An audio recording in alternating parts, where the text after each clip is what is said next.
Hey everyone, welcome to the quarterfinal stage of the Starcraft 2 AA Arena tournament. I am here once again joined by Laughing Games. How you doing?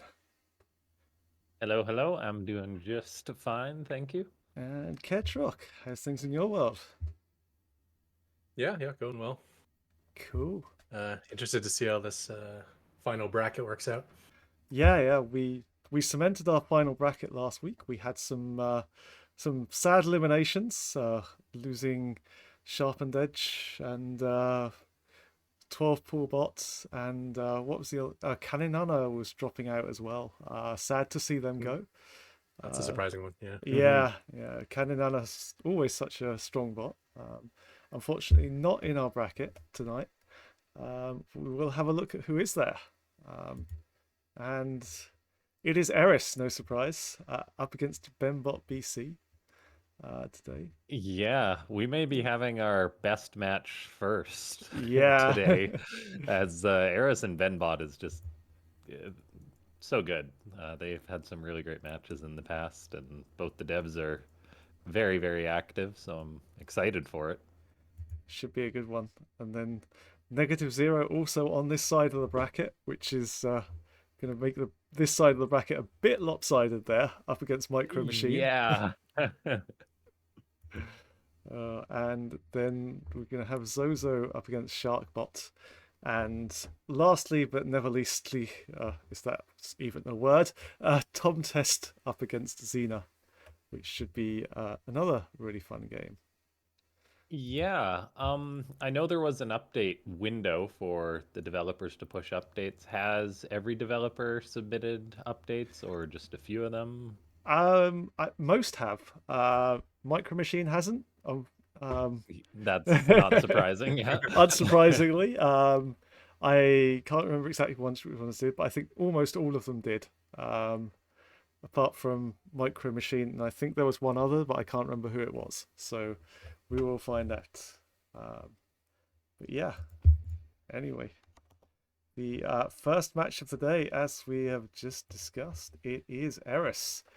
Come through with a perfect record and only had 4 games so far in this tournament, uh, beating Terrain, your bot Ketrak, and NegativeZero. Super strong bot. Up against BenBotBC that has come through the hard way.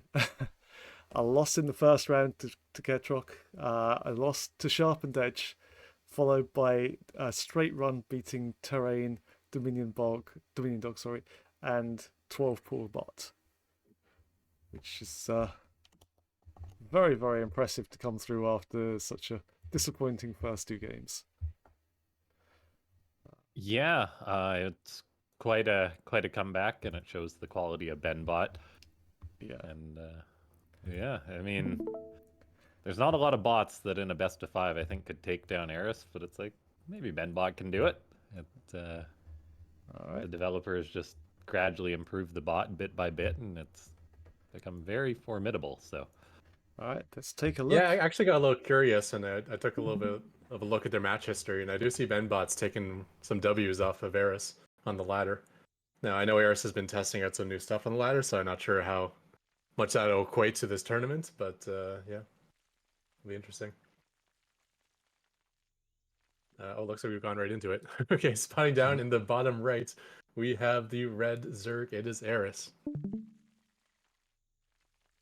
And spawning in the top left, we have the blue Terran BenBot BC. So this will be a best of 3, best of 5. What are we doing here? best of five. Best of 5. Yeah. Best of 5. Okay. Interesting.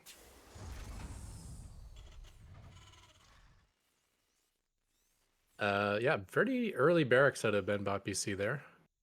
Did he kind of Yeah, work to get that down, or am I uh, just off on timings?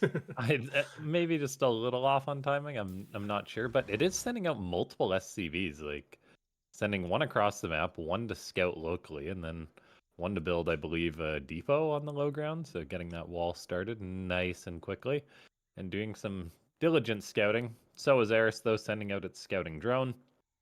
As the SCV decides to chase the drone of Eris.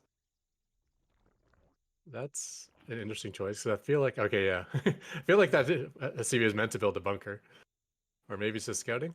Okay, just scouting. Yeah, okay, it No, does nope, show never up mind. in time.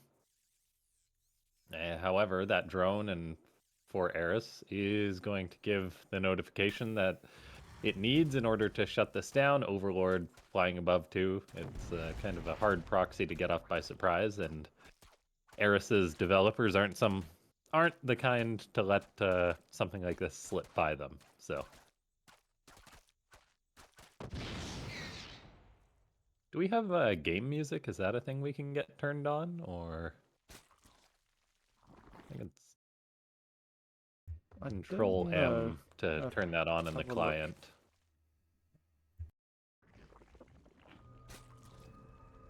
Oh, there you go. Nice.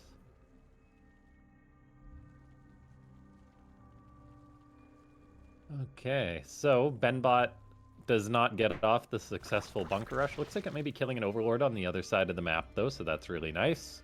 Picking that off. As it throws up a command center and bunker on the low ground.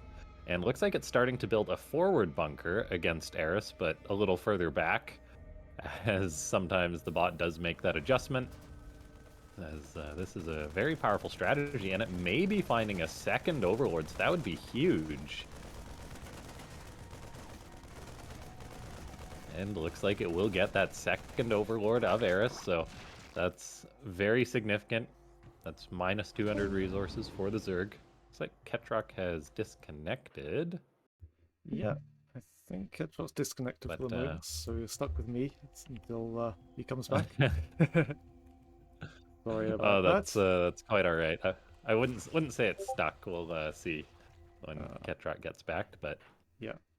Anyway, yes, quite a good start for BenBot.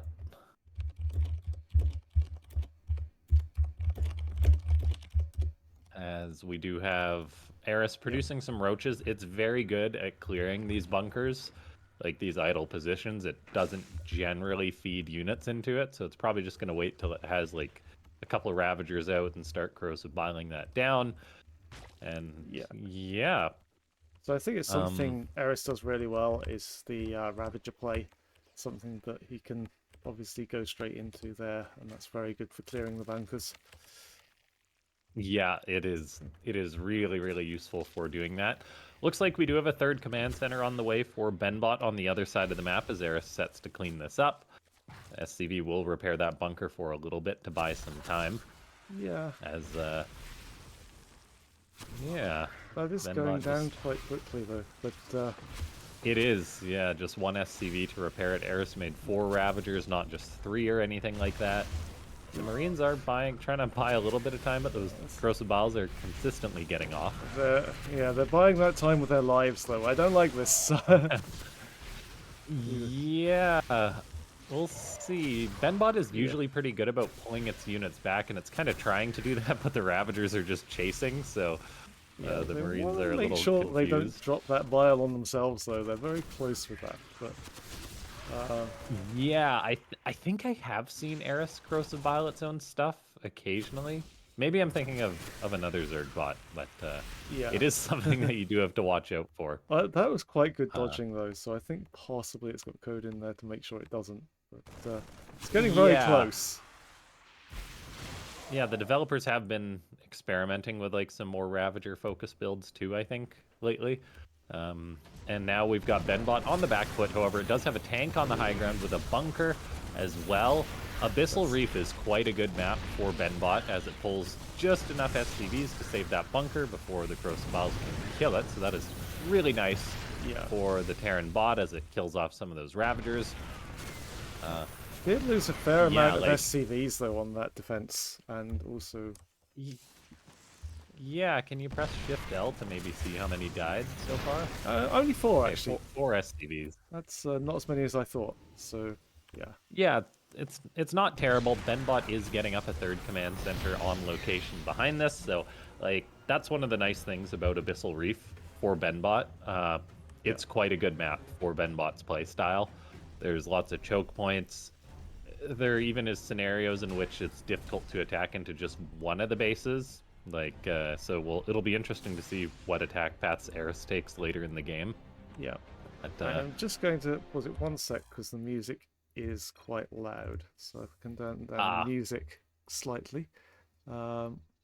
Music volume, stick it down to 20%, and that should be good.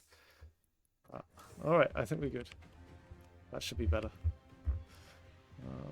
But yeah, so Okay. Hellions coming out now for BenBot, which is going to be good. Yeah, sometimes it does go for Hellion dives. Yeah. Only one so far, but being on creep.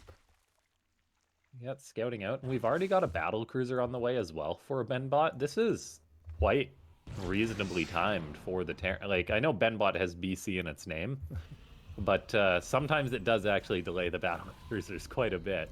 So this is quite a quick one as far as BenBot's concerned, I think. I think now it's got that planetary. Yeah, it used to be a lot faster with the battle cruisers. Now it's kind of like a bit slower. But yes, when it first entered the ladder, the BenBotBC was literally BC was its play, hence the name. But now it's got a lot more rounded play, so that's good. Yeah, like it's got that Raven out too from the starport, which is an important construction to clear out burrowed lings by Eris. Yeah. Yeah, and it's sending out a few units here and there, just trying to chase down some lings. The fourth base is going to be very important. Eris is trying its luck to attack into BenBot once again, but she'll have no such success. And the Raven, oh, it almost came back to reveal those roaches, but ended up getting distracted or changing the pathing. Oh. There was a changeling that actually passed over, but just managed to attract one of the tank shots that hit the roaches as well. That was quite funny. Oh, okay. All right. So we do have that fourth command center just about done for BenBot. It's got a battle cruiser grouped up with a Raven. That's quite interesting. I mean, that's work against burrowed roaches. It definitely does, but I'm not sure I've seen that from the developer before. Like, I know Ketrock sometimes pairs like a Banshee and a Raven, but BenBot's just like got a BC just hanging out on the map. It's not teleporting across to attack or anything. It's playing quite passive, and yeah, that's really exciting as far as this game goes, because we really are getting into the macro game here. Yeah. Yeah, soon enough we're going to have every base on the map taken, I think. That's where we're headed. Yeah. At least on Eris's side. Yeah. BenBotBC does actually like to upgrade to a lot of bases early as well, so it's not just Eris. It does, yeah. It's we'll see whether Eris actually allows BenBot to do that, though, as we do have the Zergbot almost maxed out here, and Eris is a bot that attacks at 200 supply. Looks like I think we did just hear battle cruisers teleport, so they're in the main base of Eris, I believe. And yes, they are. That's one of BenBot's signature moves. Yamato's down the Spore, Yamato's down a poor Queen, and some drones are dying. Quite a strong play by BenBot. But it's got to be careful with these BCs, because Eris already has a Spire done. It's able to produce Corruptors too, so these will go hide in the corner for now. We'll see if they are safe there or not. Meanwhile, on the other side of the map, we do have Eris going for an attack. The planetary for BenBot is done, though, so that's going to potentially save this oh-so-important base. And I think it will. There's not that many Zerg units here to defend. There's nothing to repair it, so at the moment, if they do manage to break it, it will go down. Yeah, there is SCVs rallying to their death. And okay, if Eris can break this, that would be huge. BenBot's trying to save it. It's dropping a mule. Sending down more SCVs to repair is very, very important in this scenario. It does save it. And while this is going on, BenBot is getting up a fifth base. That is very important. Can we see that fifth there? There it is landing. Except it's got a burrowed ling there. Oh, okay, the burrowed ling. Yeah. It does get revealed by the turret. The Raven usually is on point to defend those, but it's busy following some roaches. Looks like those battle cruisers, I think, are probably teleporting home now. that were in Eris's base. I just Yeah. heard the distinct click. So yeah, There I they think are, one just yep. teleported home. Yeah. I would hope that that does actually get the... Ah, there we go. Targeting down the Zergling with a nice turret. Yeah, that is that's a good sign of how good a bot is with how well they deal with blocked expansions, because like you just can't be a top bot without dealing with obstructions at your bases. I've actually started, like, I actually noticed the other day that NegativeZero had a very cool approach. Like, it was just parking like a zealot on its bases on its future expansions to make sure a burrowed link could actually never get there in the first place. So that was quite cool. That's a very good tactic. But, yeah. Ooh, Okay, Neural Parasite's going down. BenBot's trying to hold on at this planetary. It's a big assault by Eris. The Zerg is at 180 supply, so it's not exactly maxed out, just constantly trading units, but all the SCVs repairing the planetary have just been getting sniped down. That's something Eris does very well. Corruptors are working away on this flying command center. It actually dies, so that's a really nice pickoff.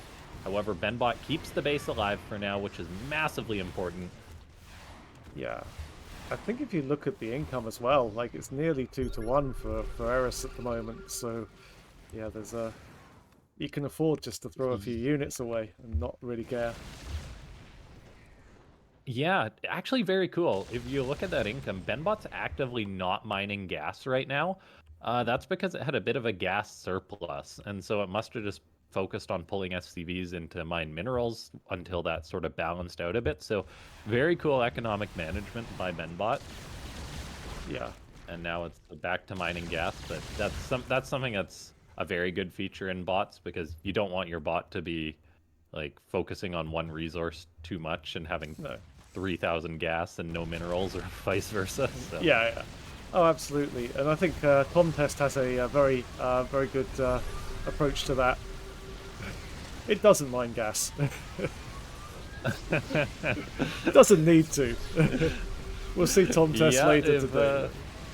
But yeah. Yeah, I'm looking forward to seeing Tom against, that's gonna be a wild one for sure. Definitely. Now, this game is looking phenomenal between these two bots. BenBot's defense here on Abyssal Reef is looking so strong, and that is one of the things. Like, it is very difficult for Eris to break these positions.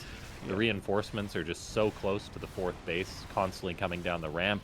The fifth is locked down, and this is a very tough one to predict, because we've got Eris that is currently on a healthy economy. It's going to be able to spam units for the next 20 minutes or so if it wants to. And BenBot locked on 5 bases, which is, like, it's going to want to get a 6 at some point, but 5 bases, if it trades well enough, might be enough. So we're going to see. However, a battlecruiser dying isn't good.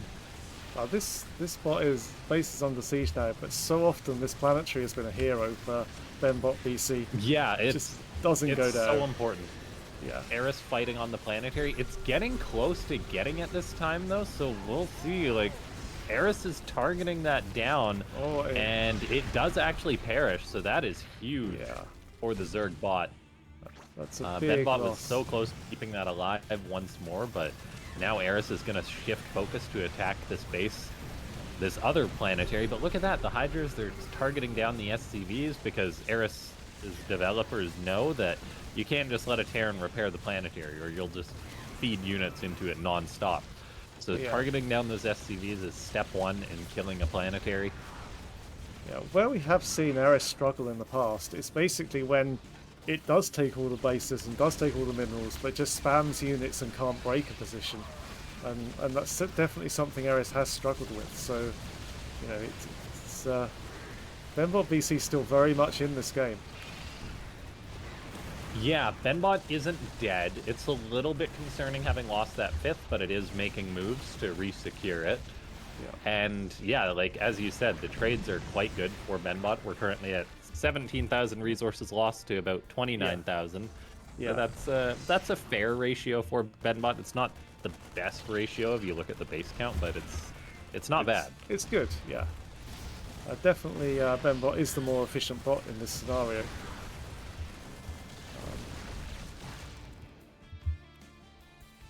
But yeah. Eris is readying another attack.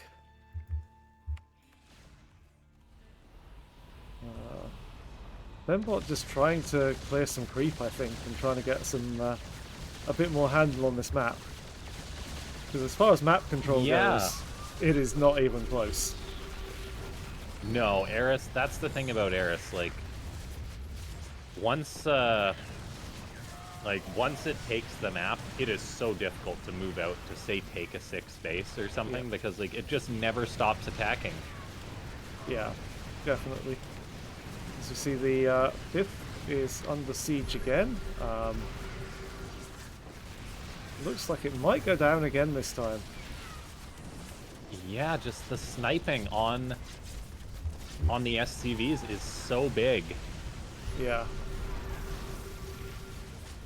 I would not want to be It's an actually SCV staying alive Oh, wow. for a little bit longer. SCVs are heroes, just running into the Zerg army Is to it, try and though? repair that PF. Is it staying alive?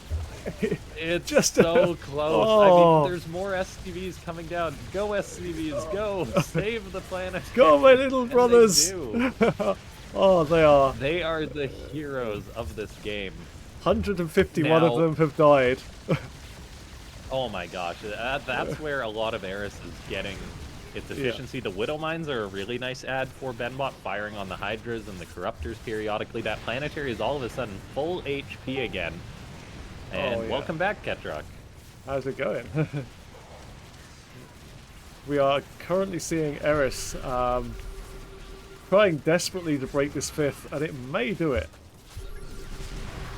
I said that last time, but it's got saved. But this time I think Eris will take the 5th. And there we go. Pith going down. That sucks. Still trying to connect here, so. Okay. That's all good. All right. Okay, so we did lose that 5th base. BenBot is floating its command center down to a 6th base location, but unfortunately, there's already a hatchery with spore crawlers there. Yeah. It's going to be very, very difficult to see him take the 6th. I mean, he could take it up at this... Oh, spore crawler trying to take down the command center. Yeah. The CC will try to fly to another base. That's a funny BenBot thing. Usually anyway.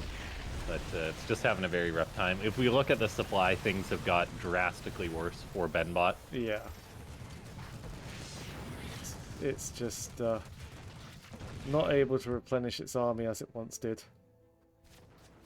And, No, like it's got a bit of an income still, but now Eris is moving in towards the next planetary. There's no tanks or anything. Wait, can we check the main base of BenBot, by the way? Like, is there tank stuck somewhere? I don't see one. Okay, doesn't look like it. There's just 2 at the natural, Yeah. so they must have just been getting picked off throughout the game. Yeah. But yeah, not having tanks at the planetaries allowed Eris to break those positions, and just it's the Zerg swarm, man. They're just Yeah. the I tricky think one. we're rapidly entering the phase of the game where Eris is just going to take all of your stuff. And some Zerglings in the main. Yeah. All right. 34 supply for BenBot. When it rains, it pours, and when Eris, like once the snowball starts, you're just dead. I am going to call this here, guys. We're going to fast forward the BenBot's death, I think. But very well played by BenBot. I'm fully back now. Oh, nice. Welcome back. Okay. We just at I the had to end of the find first game. yeah. I had to What did find you an have to old like Wi-Fi, USB Wi-Fi connector for my computer, and then connect to my hotspot on my phone. I was actually thinking no. of messaging you, like, "Hey, get on your hotspot, man." Yeah. I only do hardline to my PC though, so I'm like, wait a minute. I think I had like an old Wi-Fi connector I had to buy for an old TV set way back in the day. I Yeah. started like searching through boxes. Yeah. I think I have one of those handy. kicking around somewhere too. Yeah.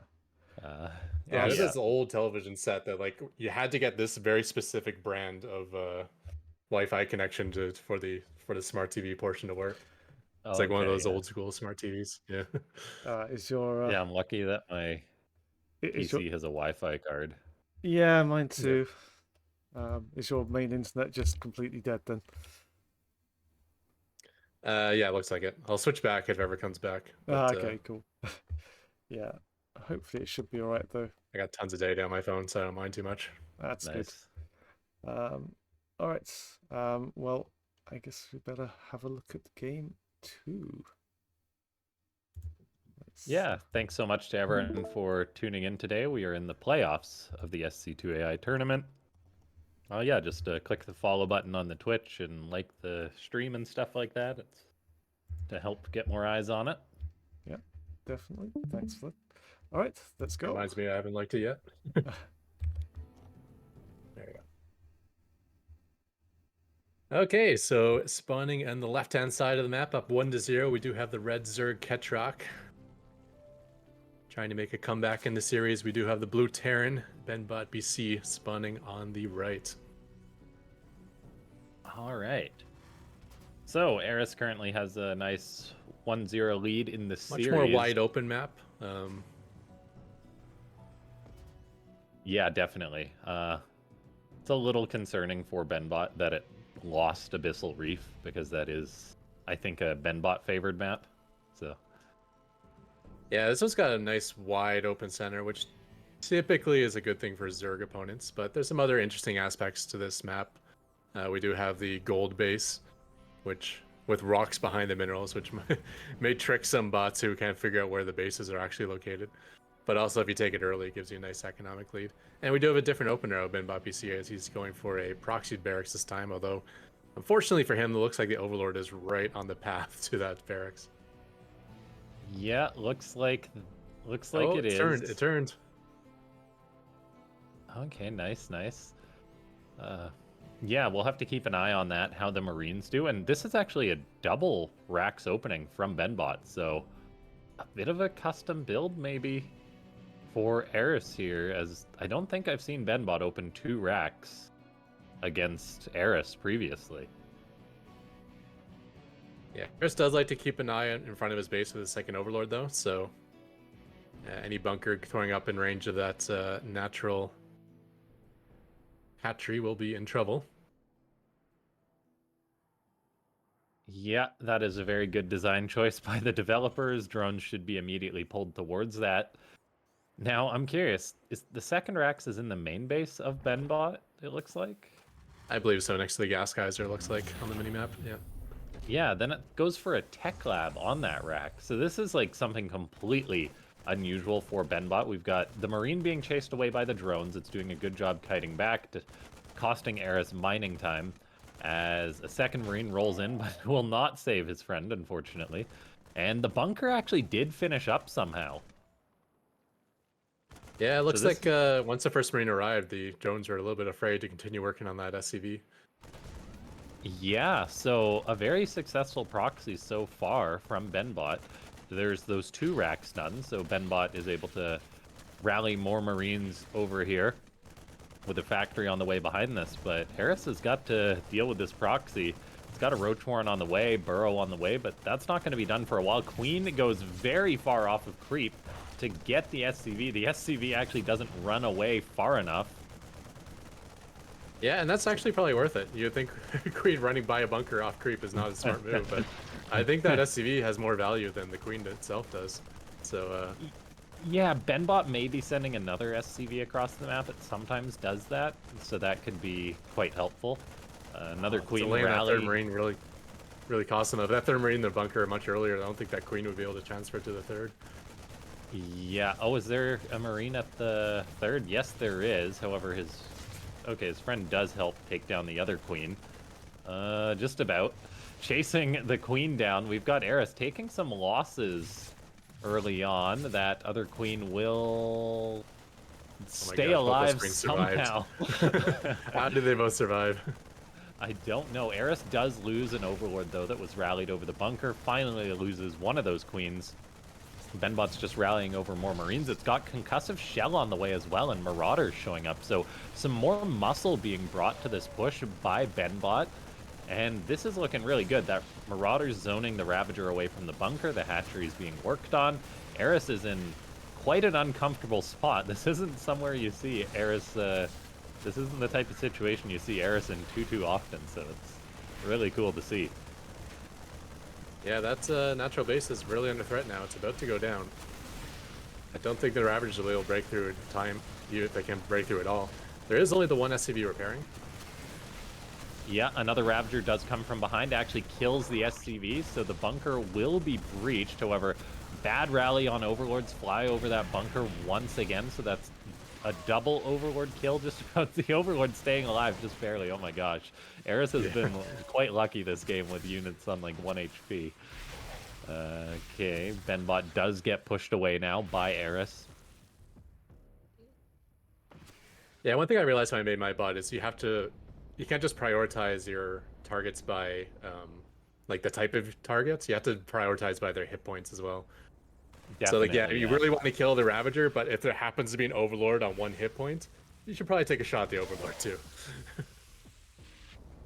But yeah, that did take out the natural. It prevented a lot of drones. Got Queen's dead and Overlord dead. And I don't think this push is going to be able to do much. There are 4 Ravagers, but I assume there's a siege tank at the wall. Yeah, it should be a wall. Yeah, Widowmine tank, quite nice. And so BenBot just needs to pull SCVs to keep this alive, and it will do that. Repairs it just in time. Unfortunately, the SCVs for BenBot aren't always the best at pulling away from the corrosive bile. Yeah, so that does hurt a little bit. It's targeting with the biles. It's smart that he's not just targeting the center of the bunker, but actually targeting the side of the bunker where the SCVs are, trying to get some splash damage there. Yeah, the developers of Eris have done a really great job with the corrosive bile usage. Now, this Marauder is close to shooting off one of those Ravagers, which again, another unit on like 1 HP. Eris has got like that talent or whatever. Keep a unit alive at 1 HP.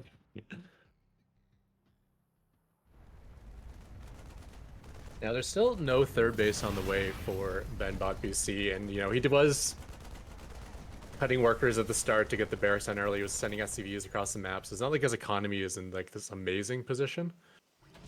But I still think that was a really great start of BenBotBC taking out the natural base.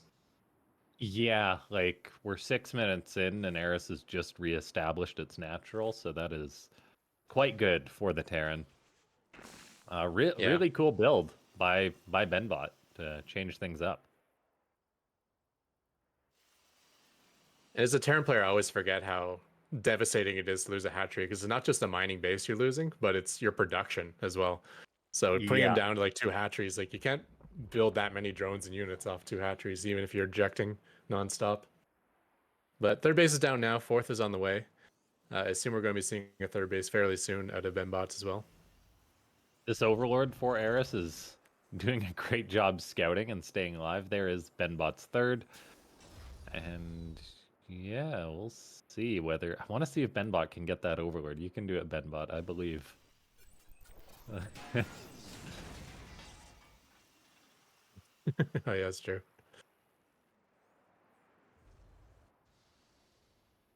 I'm actually surprised that Overlord's surviving. That used to be like one of like the key, like way back in the day. BenBot, that used to be good. He used to just open 2 base, get this nice solid wall at the front, and if anything got through, he would just empty his bunkers and go clean up his main base.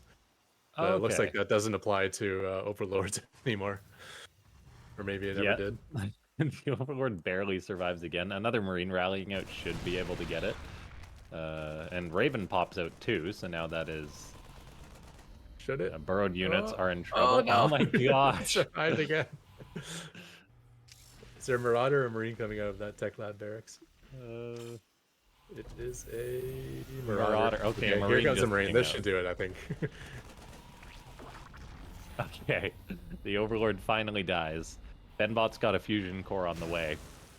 BenBot also had some Widow Mines, I think, out on the map. The bot author seems to be trying to take vengeance on Zerg's blocking Terran expansions by placing Widow Mines at Zerg expansions. So yeah, that's something there cool. is a big difference though in that the Widow Mines are visible. Oh yeah, leaves that shadow on the ground. Yeah. So usually you just like your generic, anti, your generic detection code will usually will solve that problem on its own. Decent push coming out here. BenBot having a lot of SCVs ready to mainer to his third, but the third is still not in position yet. And there they go. He's going to be able to fully saturate that third base instantly. Okay, BenBot playing a bit of a bio style, looking to push into Eris. It's just got one Medivac to heal up all this bio, and there's quite a few Roaches and Hydras, so this attack just gets stomped by Eris. Yeah, absolutely. Ravager battles not being dodged either was pretty painful, taking out quite a few Marines. Yeah, auto turrets just getting sniped down. +1 attack definitely helped Eris in that situation, and while BenBot had a great opening, it's one of those things, like, unless you kill Eris, it is a bot that is very capable of coming back and macroing. We see it already at 92 workers on 5 bases. That's a little concerning for BenBot. Yeah, I mean, BenBot likes that that turtley style, so it does definitely give opportunities for people to get back into the game. And Zerg is especially good at getting back into the game with their ability to throw all their production into drones if they so choose. Yep, and Eris is fantastic at that. BenBot really is just throwing away the little bit of bio it's producing. And so that's precious supply being lost. We've got BenBot. Yeah, but his name is not BenBot Bio. His name is BenBotBC. So the BCs are getting queued up, and the Bio is more of like a throwaway, I think, for BenBot. Yeah, Still, it you does. want to try it somewhat okay if you can, though. Yeah, it does go for it fairly consistently. But, like, honestly, like, I don't know, the BCs, like, they just get countered so hard by the infestors that it's a little bit concerning. Because Eris already has those out. Yeah, and Neural Parasite's almost done as well. Yeah. No tank at the third base either for BenBot. That's an issue. It's got another tank that's actually not sieged up. It's problematic. Eris is trying to crash the gates, eats a couple Widowmine shots, which is big. The bunker hold buys a little bit of time, but 2 tanks for BenBot are not currently sieged, trying to defend this. SCV is being pulled to repair en masse, but that definitely was some bad tank behavior there. And now Eris is crashing the gates. Yeah, doing a great job of burrowing his roaches when they get weak and retreating them out of battle. So he actually didn't lose a whole ton of roaches there. He did lose a lot of Hydras, however, so this BC should have pretty much free reign. It doesn't do a lot of damage, but it should slowly be able to take care of this attack. Yeah, the bio will help too. BenBot, however, has lost a massive amount of SCVs, as Eris is so darn good at targeting them down.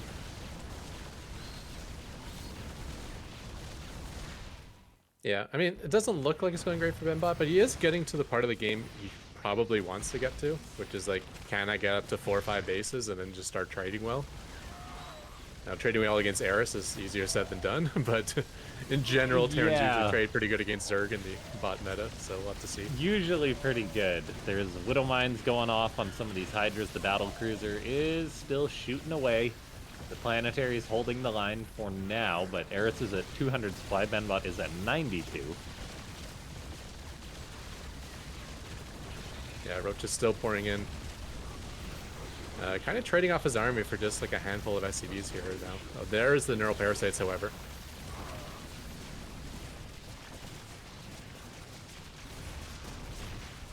Oh, and that teleporting his BC to the middle of the map? I think it was the middle, It's yeah. in the middle of the map, yeah. Oh, it's Spore Crawlers, cool. Oh, that makes sense. Eris likes to do like forward Spore Crawler farms. And, Yeah. And Kenny Nana likes to teleport BCs into Spore Crawlers in the back of his base. So Eris is just combining those two. He's like, let me just teleport you into my offensive Spore Crawler farms. Yeah, losing that 4th base, however, is not what BenBot wanted. Ideally, he wants to be able to like survive and eventually take a 5th, but this might be the beginning of the end here for him. Yeah, it's just, I do like how the auto turrets are prioritizing the infestors. I think that one auto turret actually killed 2 of them off. Yeah, like there definitely is some meta when it comes to like, oh, the infestors counter the BCs, so have the Ravens try and kill the infestors, but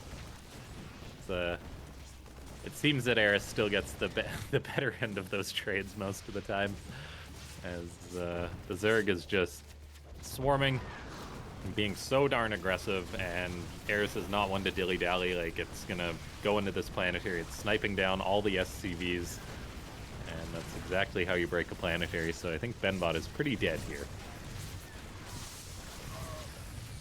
Yeah. You're getting so much value out of that burrow movement on the roaches too. I swear some of these roaches have taken like 1,000 damage and are still alive. Because normally these tanks and planetaries just shell them pretty good, but they just refuse to die.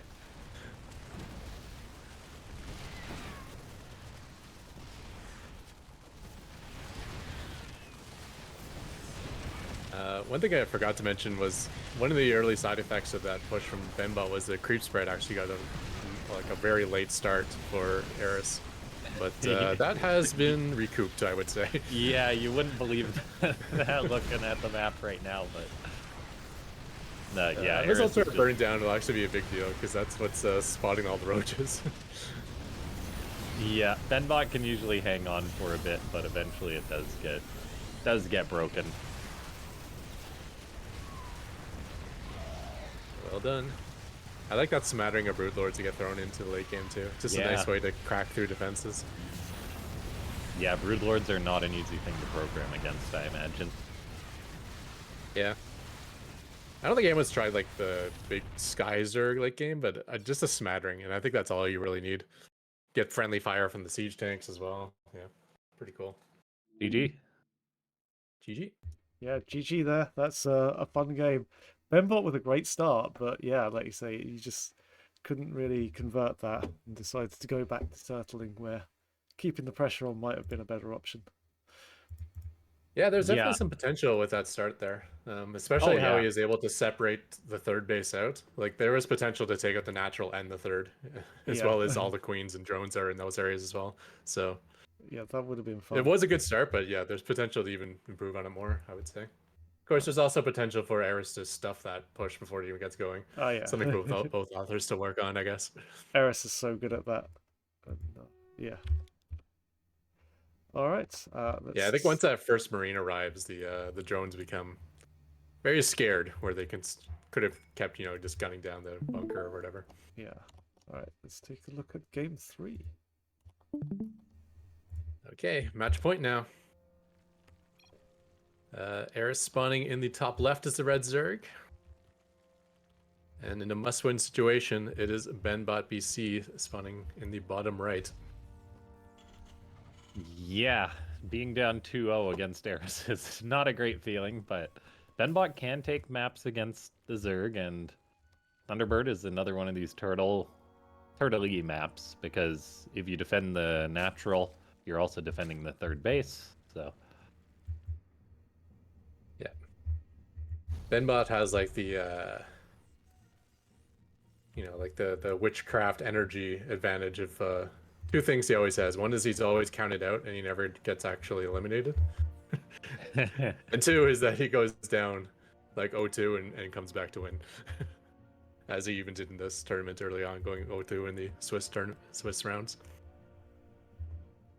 So he's going to have to rely on his mojo, because it's looking like Eris really has his number, but you never know.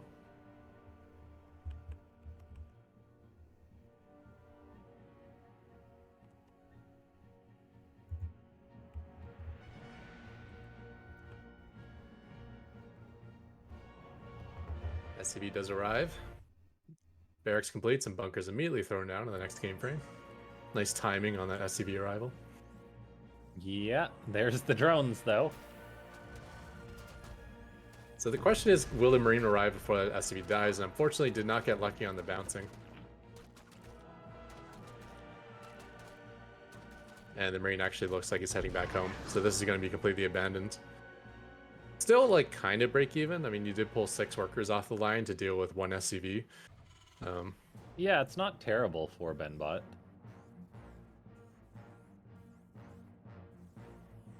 And command center being thrown down right away with those extra resources he has now. Yeah, the delay on the CC does hurt BenBot a little bit, though. Like, that could have been a bit sooner, if not committing to this proxy. So, like, who knows? Maybe that would be a way that the bot authors could try and match Eris is by trying to match Eris's greed by not committing to something like a bunker rush early on. I mean,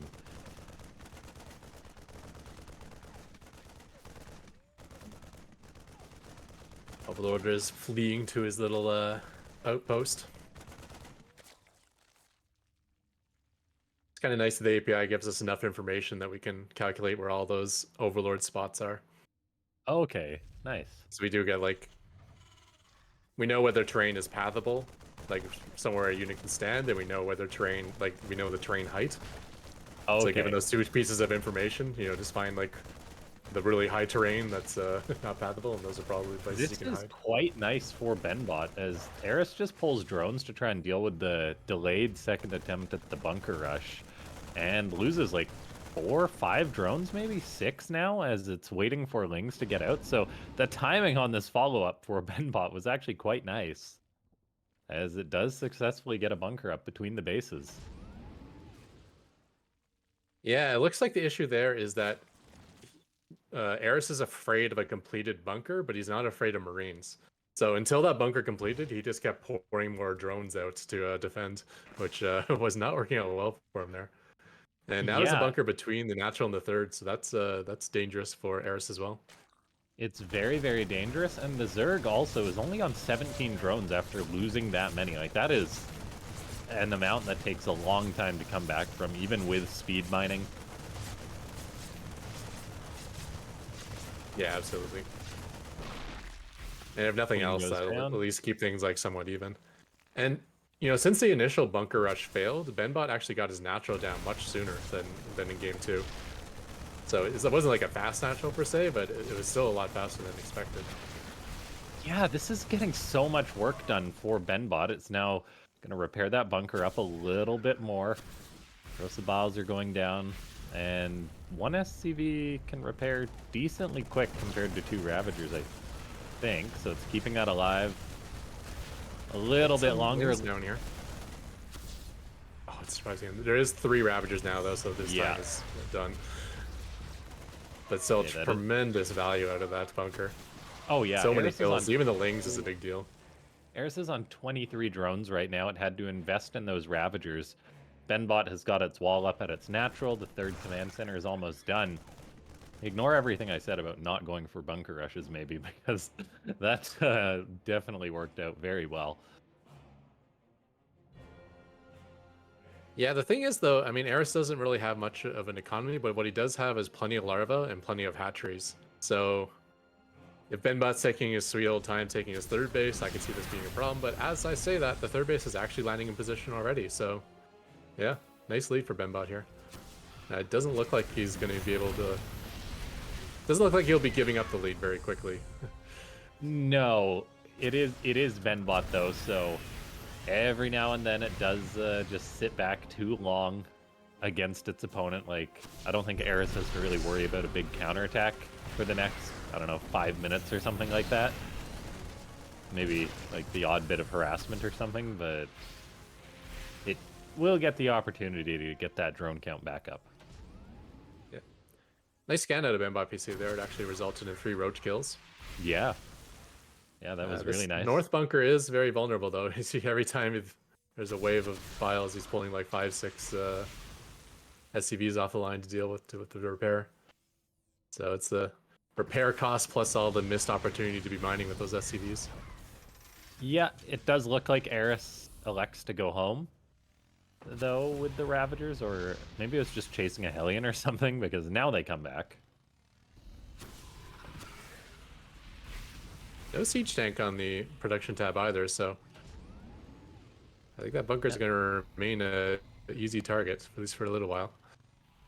Yeah, BenBot's got Stim on the way. It is producing 3 SCVs at a time, which is very nice. Finished the fusion core a while ago, but it hasn't made a battle cruiser or anything like that yet, so we'll see. It's about to hit 400 minerals. There we go. It finally fires up a battle cruiser. While this is going on, Eris is now matching BenBot in workers with a 4th base done and the 5th on the way. That is just the power of Eris's macro. Yeah. Yeah, these battles don't like they're doing much, but I bet that battle cruiser would already be complete if he wasn't constantly pulling these Yeah. SCVs to repair. Yeah, there's so many minerals to put him behind. I gotta say though, this is definitely the best game out of BenBotBC. His third base got down at a decent time, and he had that amazing start. So he just, he's got to convert it into a victory this time. Last chance. Well, last chance for sure. We'll see. BenBot's got a fourth command center on the way. It's going to be interesting to see which base it expands to. I'm guessing just the one that's a little bit to the north there, hopefully.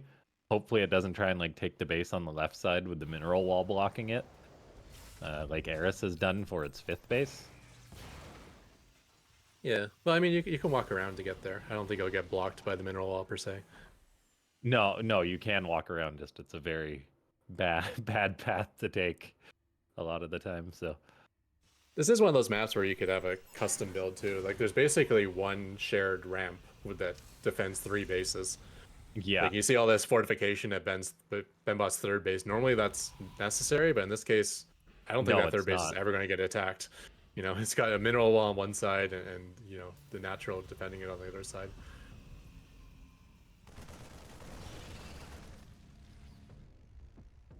The question is how much effort do you want to put into... Yeah. The question is how much effort do you want to put into like custom builds per map when the maps are always cycling. Oh yeah, Usually you want more generic options, but when you're trying to beat Eris, yeah. sometimes you gotta take every edge you can find.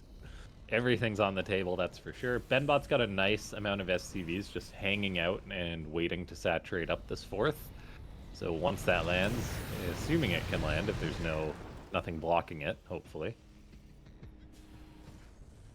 BenBot's production tab is always so weird. It's like you're getting concussive shell and blue flame. Yeah, I know. It's throw so widow random. mines and a battle cruiser all at the same time. It's like... Okay.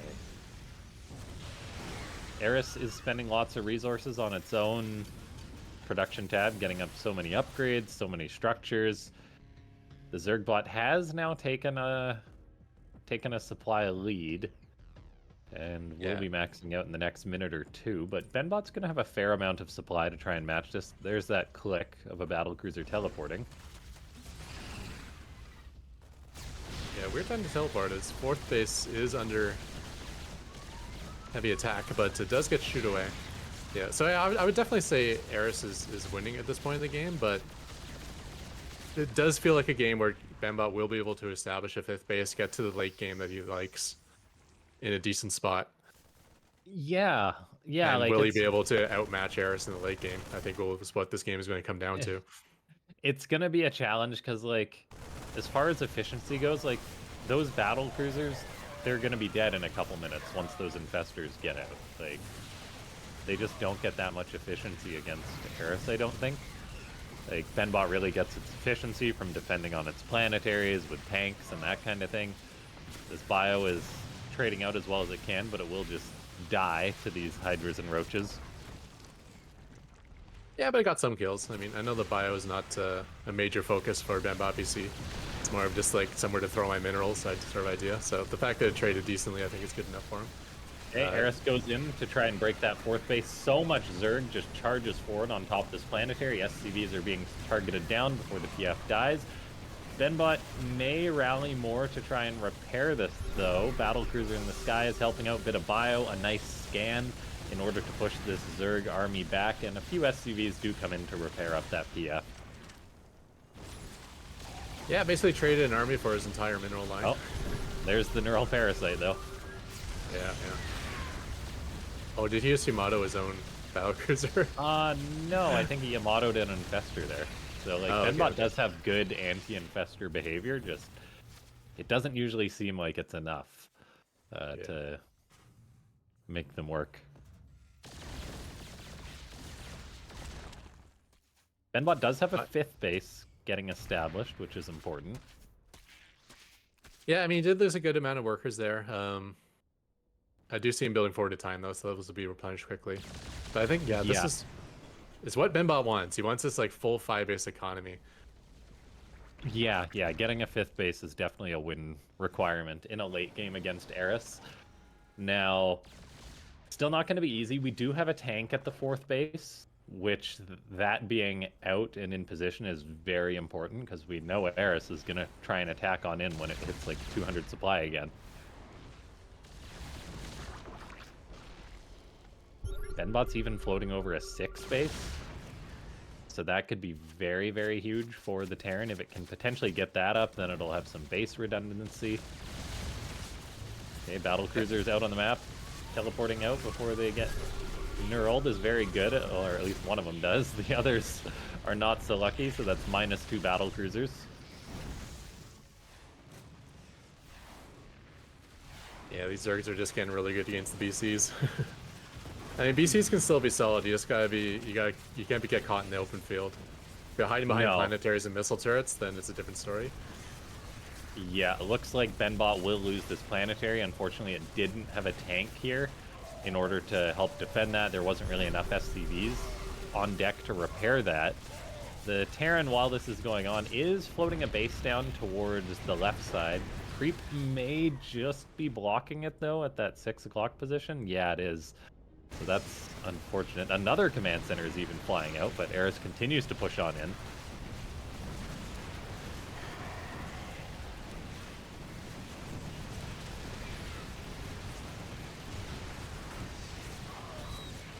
Tank looks like does the creep go is down. getting cleared. Yeah. Looks like the creep's getting cleared at the 6th base, so he will be putting up a planetary compensation. So as long as he holds this base, then that one tumor is problematic though. Like it's just like tumors on the outskirts of the bases are quite nasty at times. So yeah, if you like place a Raven in the center of your position, you can't actually see all the tumors that are blocking the. So you got to kind of like fly around and actually look for the tumors, and then if you only have one Raven there, you also have to have the energy, which I think is what we're waiting on here. Yeah, because like if the Zerg spreads a bunch of creep or runs in like a Zergling or something, that makes the Raven use that. So we've got BenBot with 2 idle command centers just flying in the skies as it's frantically trying to hold on to its critical 4th base. Eris is pushing in, sniping down SCVs.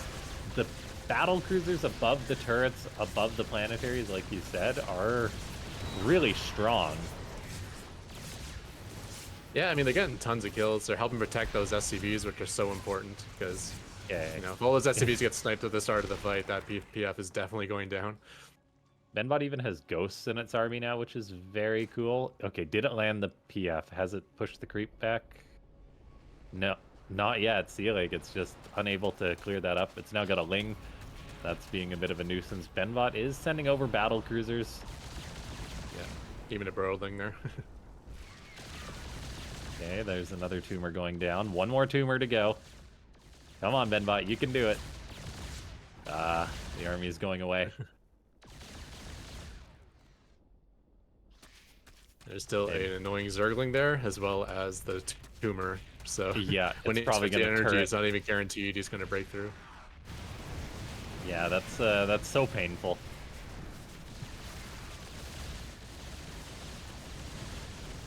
I love that sort of stuff though when you're coding a bot though. It's like, even as a player, a human player, I love things like, this is low effort for me, but it's high effort for my opponents to deal with. Oh yeah. Takes so much time, I imagine, to try and program a counter to something as simple as a Ling running in constantly.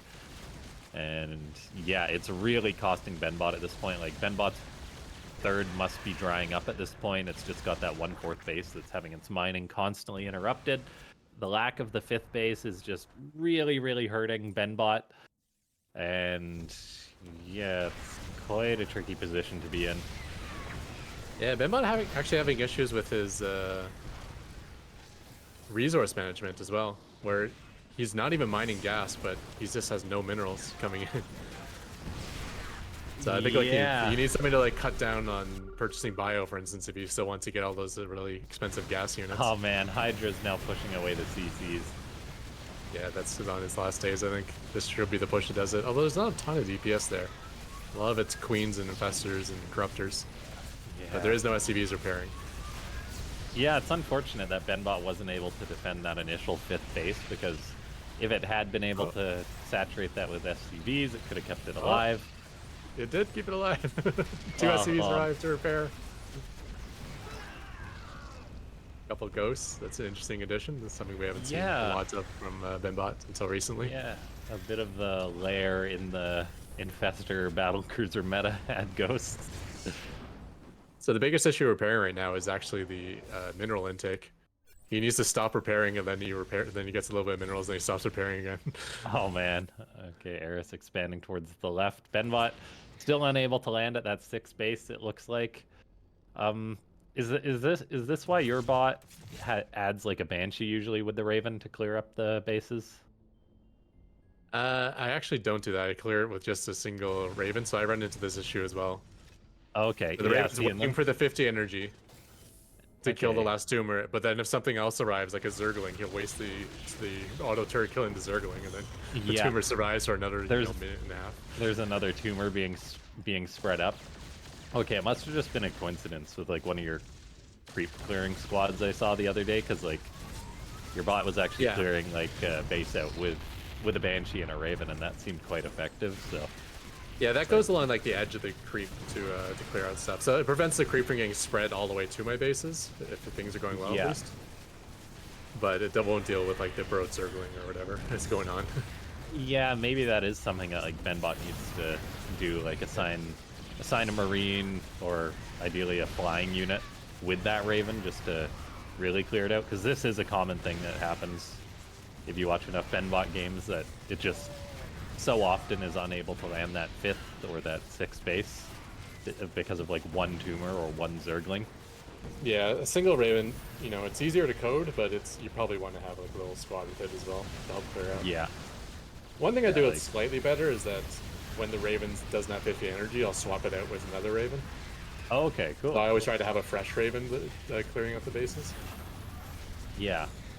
I think like pairing a Banshee could be a good solution to this for BenBot or something, because like Yeah. it's like Or Cyclone, something that can shoot up and down. So you got there's different things that can block it, right? There's like Broad Roaches, so you probably don't want a Hellion. It could be Yeah. an Overlord pooping creep, so you need something that can shoot up. Yeah. There's so many different things and ways that can be blocked. But yeah, GG Eris keeps his perfect win rate Yep. alive. Not lost a game so far this tournament, and into the semi-finals already. Our first spot there. That was good. Well played, Eris. And unfortunately, BenBotBC came up against him, and yeah. Any other bot, I think BenBotBC would be giving a much better opportunity, but Eris. Yeah. Unfortunately, Still a good series though. Looks like Yeah. BenBot's opener just got progressively better from game to game. So Oh yeah, no, like especially in that last game, I actually think there's a problem with Eris there that I may be giving developers ideas, but if BenBot hadn't have just finished that bunker and just left the FTV and walked off, yeah, exactly. the You would've Marines killed, like, all could the have just drones, you cleaned would have all the too. drones, yeah. It was a bunker completing that said made Eris be more passive. Yeah, He absolutely. was just like sending drones to their death until that point. That would have been that fun. would be quite the exploit. Yeah. So there you go, guys. If you want to snipe Eris, that might be the way. Although I'm just telling Eris that now, and then Rasper and Paul are gonna probably fix that bug immediately. So yeah, don't rely on it. Yeah. All right. Congratulations to Eris. Next up, we have MicroMachine. Our almost eternal champion has kind of fallen off since not been getting a lot of upgrades, but still a very, very impressive bot to place, and made it all the way to the quarterfinals. Wins against Zozo, Kaninana, and Sharpened Edge. So, sorry. And this is his tournament. Yeah, so that's good. I guess MicroMachine's not on the ladder at the minute either. So. No. And he'll be facing. Yeah, we just started a new season, so it takes Yeah. a while for people to. You got to manually join it. Yeah. Yeah, it takes a while. Raph is still around though. He'll pop on at some point. Definitely. And up against NegativeZero. Almost perfect record except for Eris. Took a really close series against Tom Test last week as well, which was fun. But yeah. Oh yeah, that was a very close one. I remember Tom Test was like up 1-0 and looked like he was winning game 2. It looked like he had a That Yeah, would the have been reverse sweep fun. on Eris. No, NegativeZero from the previous series. Yeah, yeah, that would have been a lot of fun to see. Tom Test did, of course, make it through, and we'll be seeing later tonight. But right now, let's get into it. I'll just load up the game. And for some This will reason, be a good one. the I'm so glad NegativeZero is back in the Yeah, oh yeah, scene. yeah, it's great to have been him back. He's really like the final boss when it comes to playing against Protoss. Yeah, definitely. It's frustrating, but you know, if you want to watch your bot engage with NegativeZero for like 15 minutes straight and not kill a single unit, I mean, yeah, he's the the bot for that. micro is phenomenal of NegativeZero. Yeah, and speaking of which, he is the red Protoss this game, and he'll be spawning in the top left-hand position, facing the multi-tournament champion of the past. It is the blue Terran and MicroMachine. So we may end up seeing a little bit of what I spoke of the constant pressure of NegativeZero without actually really losing much in terms of units.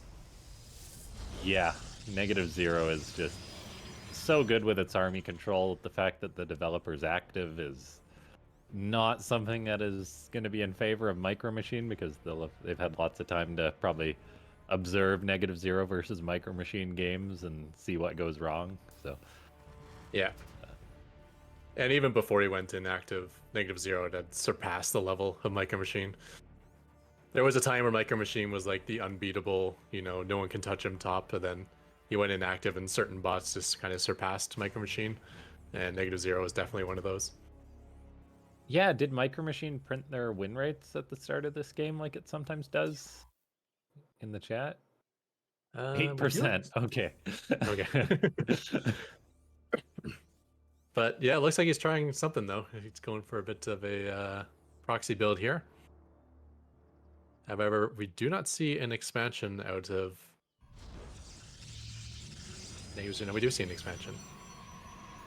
Yeah, Cybercore. I'm trying to remember because we've seen NegativeZero play Terran before, like against Tom Test. And I remember he was like scouting across the map and then deciding not to expand. But it doesn't look like there's a cross-map scout this time out of NegativeZero, so he's just going straight into his expansion. Yeah, I wonder if that's just something a decision it made using like its data set or something, or just a fluke or something like that. Anyway, Reaper does show up for MicroMachine into the natural of NegativeZero. Gonna find a probe potentially, chases it down. Yeah. Thought that high ground might have confused him, but no, he was able to grab the kill. We do have an Adept being chrono boosted out though. That should be a very good counter to the Reaper. And meanwhile, all the weak probes are staying well out of range of the Reaper. Yeah, doing that little runaway, so the kills are going to be limited to 1. MicroMachine's Reapers are always moving though, which is one of the strengths of them. So we'll see how Cybercore long blocking the jump in position, however, so there's only one way in or out of the space now. MicroMachine going for his proxy cyclone build. Unfortunately, MicroMachine does not know that cyclones do not require a tech lab on this patch. He probably also doesn't know that there's an upgrade available for the cyclones on this patch either.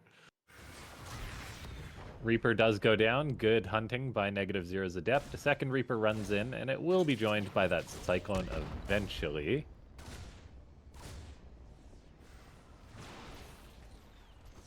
Oh, Cyclone finds the Adept, I think. Yeah, perhaps. I think I heard the missile going off there. Yeah, there it is. Yeah, this is a problem. Unfortunately for MicroMachine, he was just... The cycle has been changed too much since he last played, so... He doesn't know how far the leash range is, so he thinks he's still leashing on, but he's not. Yeah, the build suffers a little bit. Looks like it does at least get the Adept, but losing the Cyclone there is quite unfortunate. And there's actually no second Cyclone on the way. There it is now, as we also get Cloak and a Banshee coming out for MicroMachine. Yeah, not a whole lot coming out of NegativeZero, however, either. I think he's just on the 1 Stalker. No, 2 Stalkers. He will have Blink, which is, basically ends the ability for Cyclones to kill stalkers, but if the Cyclone and the Banshee kind of arrive around the same time, it could be trouble with just a mere 2 stalkers. That Rax of Staying dizzy. MicroMachine is something very, very fun to see. Well, there was someone inside the Rax who's actually training to be the technician of the missile turret. Missile turret spins constantly. If you zoom in on it, there's actually a guy who's sitting in the missile turret. A really poor guy. In the turret. Yeah, he's not going to wait to defend this harass though. It looks like Good NegativeZero is actually crossing the map here. Does lose an observer. Now losing the observer is big with Banshees being out for MicroMachine. But I think, is MicroMachine crossing the map with everything it's got? With, like, its tank and stuff? Yes, it is. Okay, you meant to solo cast for a moment. I'm going to just hop back to my normal internet because I think it just came back up. Hooray! All right. We'll be back in 1 minute. All right, I can jump in until Ketrock gets back. Hopefully that's going to be better. We do have some Banshees taking out the Stalkers. Oh, get out of here. My PC's awesome. I didn't know it could seamlessly make that connection. Oh, nice. I guess I was connected to both internets at the same time there. Okay. Anyways, that tank did have it's interesting to see, like, tank harass, but it actually picked off a couple bros before going down to these stalkers. Yeah, NegativeZero's aggression is MicroMachine's aggression is kind of getting intercepted by the aggression of NegativeZero. However, MicroMachine's got Marauders, Cyclones, and quite a few Banshees out, so it's not doing terrible. Yeah, the composition is right. I mean, he does have to deal with NegativeZero stalkers, though, which are a whole different level of stalker. Yeah, the micro on them is just ridiculous. Like,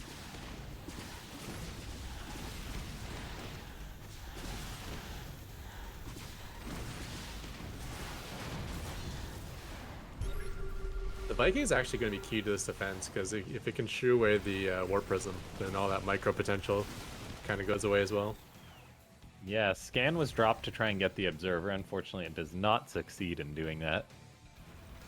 But MicroMachine is staying alive, which means that it could potentially play this out, maybe get some Banshee harassment later on. Unfortunately, it does lose a Banshee there, I think. Great blink by NegativeZero. Yeah, and meanwhile there have been, like, individual tanks harassing on the other side of the map. I don't know how well or bad they've been doing, but they're there. Actually, the third base going up right next to the production. And that will be the end of that factory. And that might be a good thing for MicroMachine. I'm not sure if those tanks are actually getting good value. Even if they kill off a couple probes, that's not good at this point in the game for a cost of a siege tank.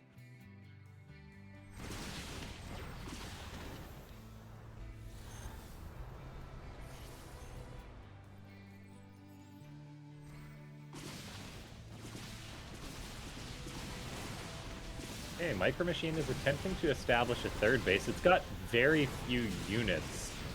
Just a couple of Banshees and a Marauder in the skies, but NegativeZero is pushing in with those Stalkers and does seem to be breaking its opponent here as the Stalkers are clearing out the natural base, so we may be seeing the end of MicroMachine in this one.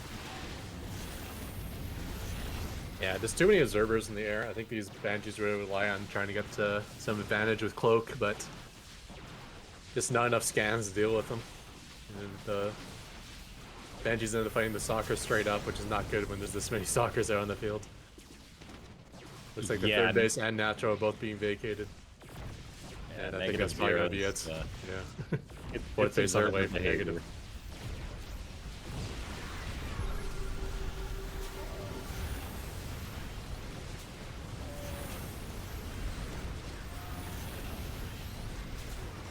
I think one of these SCVs is probably going to survive the game.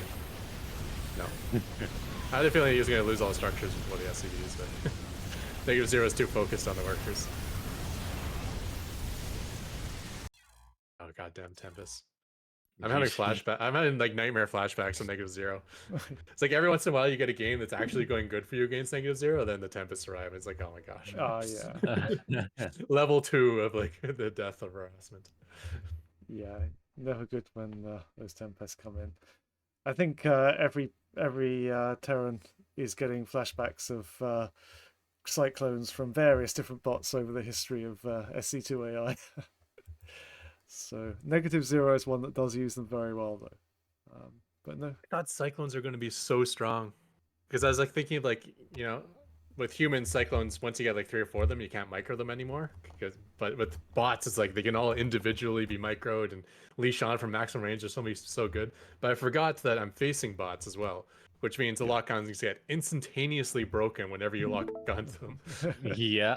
NegativeZero is like your lock-on lasts for 1 frame. It's like you lock on, blink. Okay, there goes the lock. He is so good at that. All right, let's get on But, to game 2 anyway. Something to pull out versus humans, I guess, if you get one opportunity to run your bot against a human. Okay, looks like we're on Ephemeron this time. So it's spawning in the top left, up 1-0. It is the red Protoss and NegativeZero. And in the bottom right, we have the blue Terran MicroMachine, who does have multiple builds. However, it looks like he's still going for something proxy-like this time.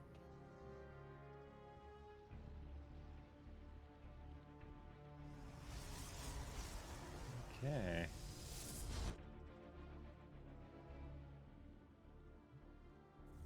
We're throwing down that barracks as soon as the bunker is complete, or as soon as the depot is complete.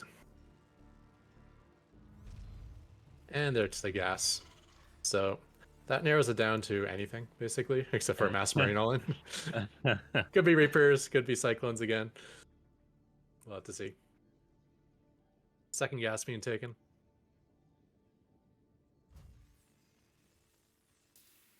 Meanwhile, and again, another game without scouting on NegativeZero, so he'll be going straight into his expansion. Which honestly, against Tom Test, I think the most dominating game NegativeZero had against Tom Test was when he expanded, because he screwed up his scouting. So it's like, maybe like reacting by scouting scouting the proxy and not expanding is actually bad for NegativeZero. It's tough to say. One Reaper and Orbital is on the way. Let's see. I think he's waiting to build a factory again, although he seems behind on gas this time. And yeah, there's the factory when the 100 gas is complete.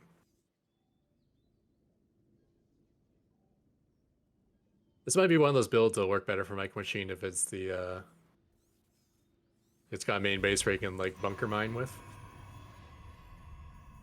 They can get in that gas a lot quicker. Yeah, let's see. That Reaper is now making its way to the main base.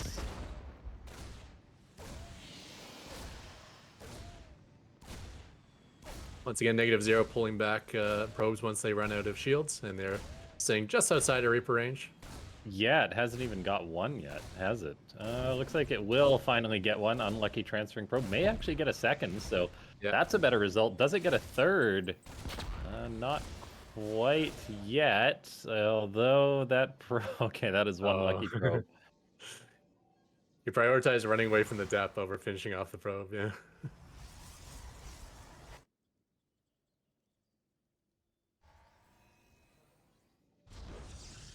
Going into the natural here, though, there are some weak probes at the natural.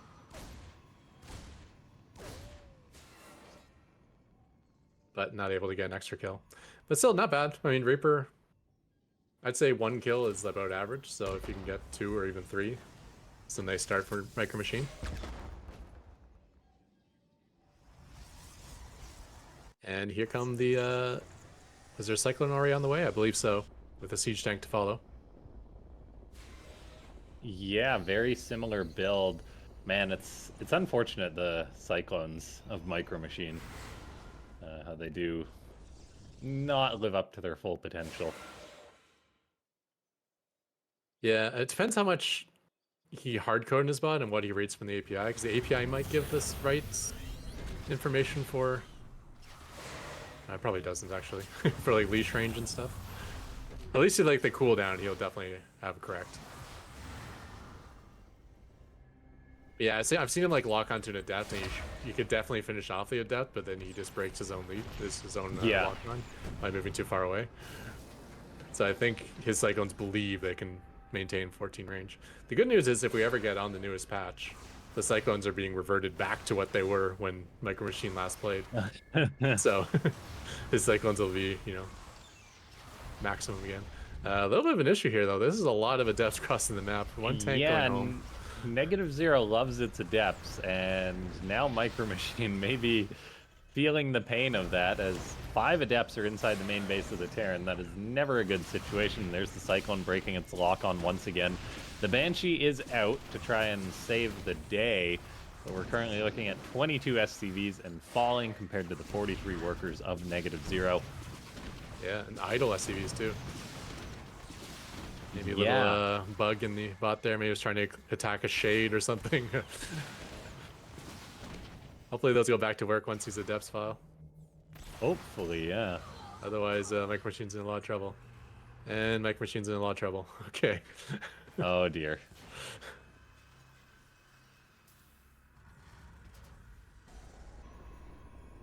So adepts existed when MicroMachine last coded his bot, but no one was really using them per se.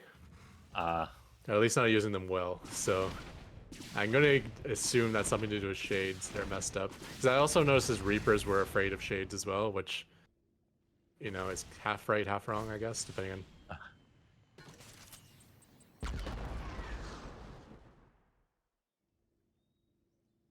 I want to commit to that. Barracks is still hilariously alive on the other side of the map, but third base going up for NegativeZero. He's looking very strong here. Did take some harass damage through all this, but not a ton.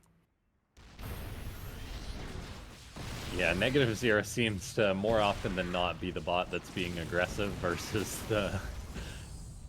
as opposed to the one that's being defensive, so things are looking quite good. Yeah, fantastic siege tank position though for MicroMachine. Just when the Stalkers looked like they're about to get in range, a Cyclone came and shoot away the Stalkers. So that tank has probably, you know, got a decent amount of kills. Yeah, the biggest problem though is all those idle SCVs, unfortunately. It's even worse than losing those SCVs because they're just wasting supply. You know, you still got to pay to feed them, but they're not going to work. Yeah, hopefully a unit or something shows up that'll make the SCVs snap out of it. Anyway, we do have NegativeZero, very cool, going for a Phoenix to be an anti-Banshee unit. So that is just a great choice by the developer. We've got that fleet beacon on the way, so your beloved Tempest are going to be showing up at some point too. And yeah. Those shield batteries in the middle line, I feel like that's something new out of NegativeZero. I could be wrong, but that's something like it's very, very strong against small harassment like oracles or banshees. Yeah. And it's something we never really saw the authors use much in terms of defense. And yeah, it's good to see that. The next evolution is our bot authors need to start pairing their harass units. You know, use double banshees or double oracles. That way you can one-tap these workers and the batteries won't mean anything. Helleen's another one. If you got 2 of them, you can one-shot the workers. They said blue flame. Yeah, that siege tank is being a godsend for MicroMachine, keeping him in this game. It really is. MicroMachine able to live a little longer in this game, it seems. Banshees have their hyperflight rotors, so they're extra quick and hard to chase down. And look at this one, getting some good harassment damage done. It actually killed off the battery, and then all the probes scramble. Yeah, I mean, better than nothing for sure. Obviously, a follow-up harassment on that base would be great, because now there's probes with no battery, but I don't think that's going to happen, unfortunately. Hopefully, yeah.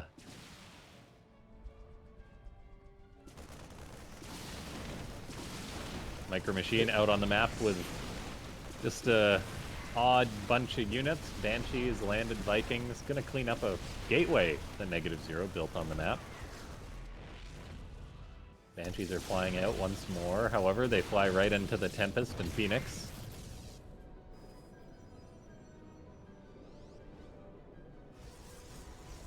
So I had a nice little surprise with my bot the other day where I've never landed a Viking with my bot, so I have no code for landed Vikings. Okay. But Kenny Nana, the nice guy he is, stole one of my Vikings with with his Investor and landed my Viking, and then the Viking went back to my control. And my bot was actually using the Vikings really well, so I'm like, oh, it just probably fell into like some generic code I have for like any type of unit that I don't have coded. And that generic nice. code actually worked out really well. So like, oh, my bot can actually use landed Vikings, now I know. That is a very much. That's something that would just happen playing against Canon Anna, of course, with the bot author programming to make the Vikings land in the first place. That's hilarious. It is always funny when your own bot surprises you though when you've written the code.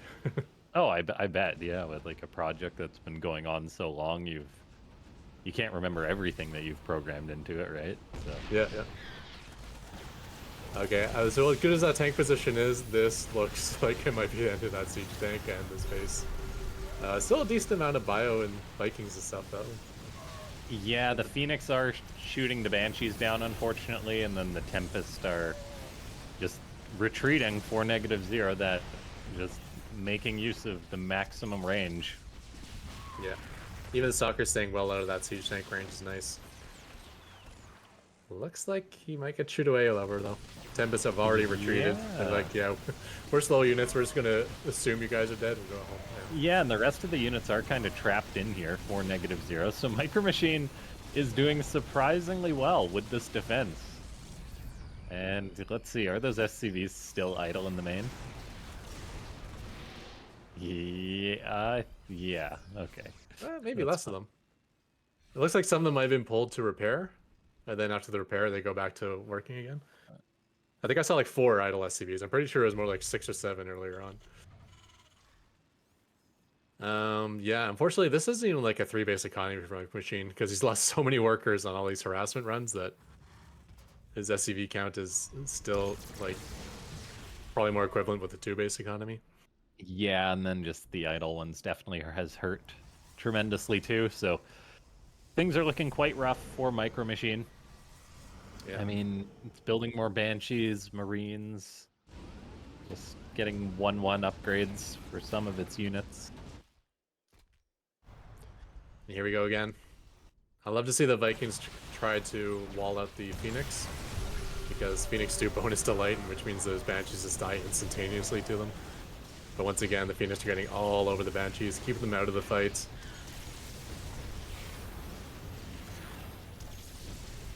And there goes the siege tank.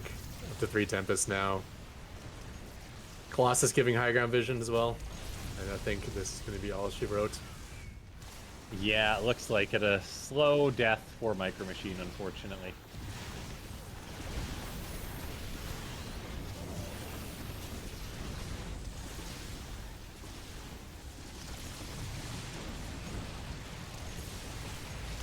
Composition's giving me like Sharkbot vibes.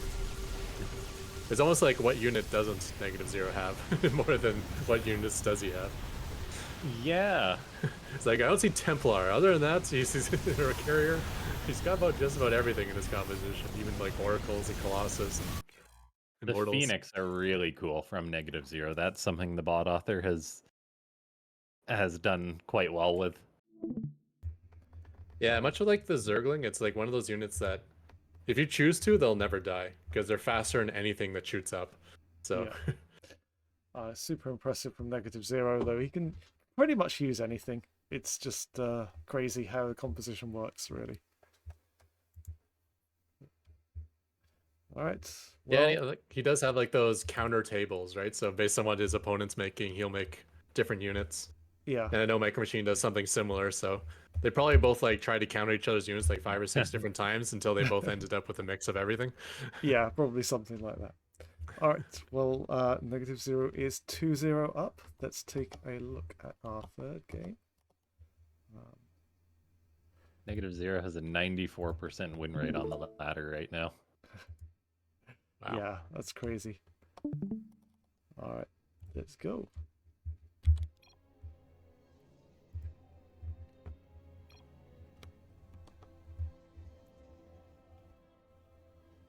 Okay, spawning down in the bottom right, we have -0 on match point here, going to try to qualify for the next round.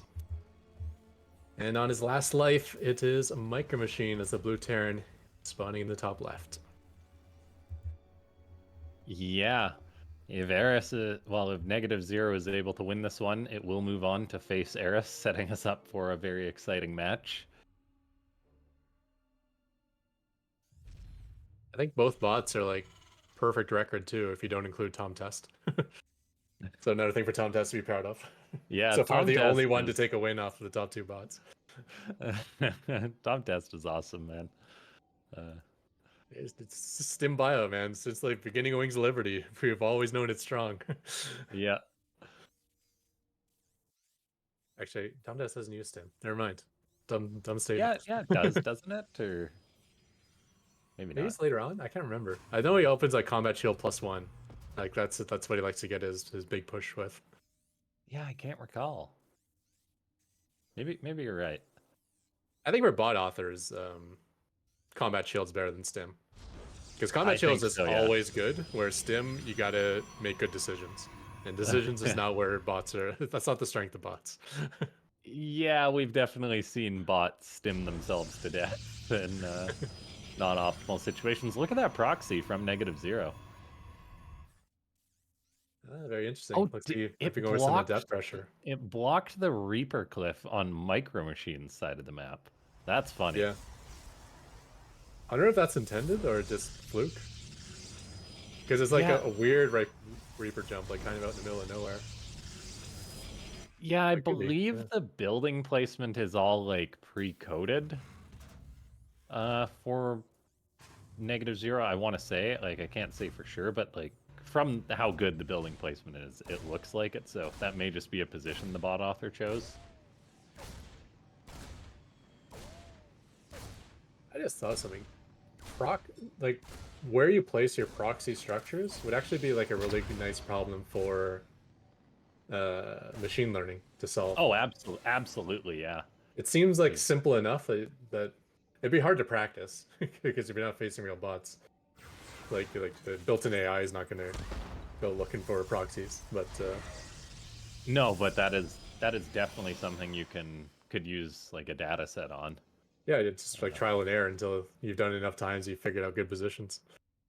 Yeah, yeah. Well, I mean, we kind of get that, I guess. I don't know. Maybe some bots even have that built into them, but we kind of get that in a way, as far as like some bots deciding to proxy versus not proxy based on win rates. I think so.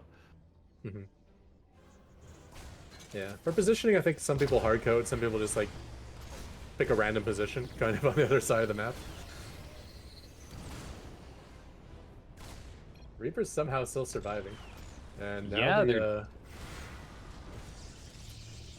they're not doing bad. So that those adepts are busy just trying to chase down that single Reaper. The Cyclone is behaving a little oddly, not exactly getting the most damage done. I don't think, like, okay, remember this is like this type, the Cyclone that could only lock on like once every 30 seconds, like that version. Yeah. Like back in the day when MicroMachine was coding, so you really didn't want to waste it on the probe. So I think he's only That auto makes attacking sense, probes, yeah. and he's like waiting to get in range of an adept or something. Unfortunately, on MicroMachine's side of the map, there's like 5 adepts crashing the gates. Yeah, both trying to harass each other. Went okay for MicroMachine, but now it's getting really scary on his side of the map as his wall is gone. Yeah, that is not good. There is a Banshee on the way, which will help defend this, but many SCVs are going to die prior. And then just the counter damage didn't get that much done for the Terran. Yeah, not to mention no mining going on right now. We do have a siege tank coming home, and it will help fight some adepts. I don't know how many adepts it takes to kill a siege tank, but looks like the tank's doing okay in the minimap there. However, 3 of the adepts just shot right by the siege tank, and they came to join the fight, so much harassment damage going on here. SCVs do kill one of the adepts.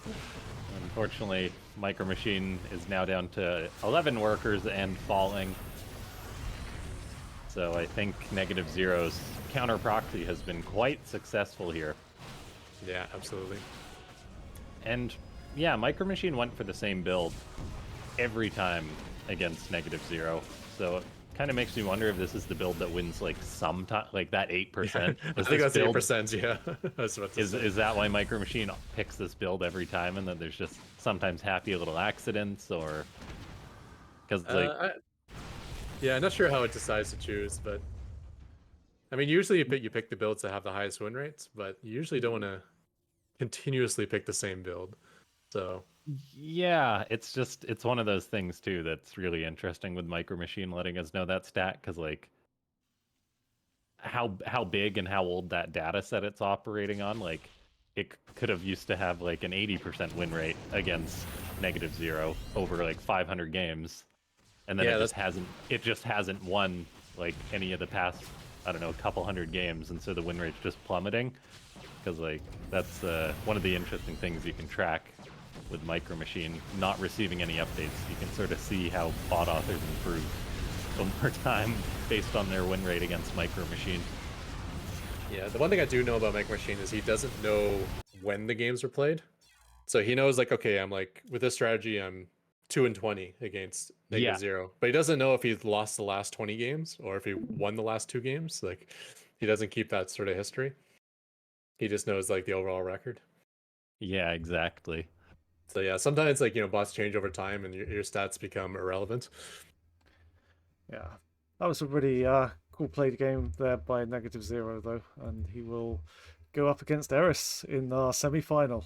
That's going to be a fun one. Yeah, that could very well be the finals of this tournament being played in the semis.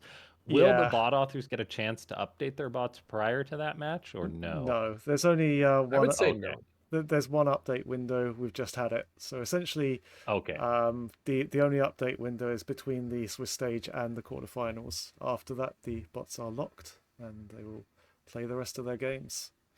Yeah, and nothing against BenBot and MicroMachine, but I'm pretty sure Eris and NegativeZero's authors were focused on each other in the last update. Yes, I would imagine Probably, so. yeah. Doing anything opponent specific, it was to counter each other probably. Especially for You know, NegativeZero. as well as we do, that's the big threat to each of them. Yeah, especially for NegativeZero, because we know MicroMachine isn't getting a lot of updates these days. So, yeah.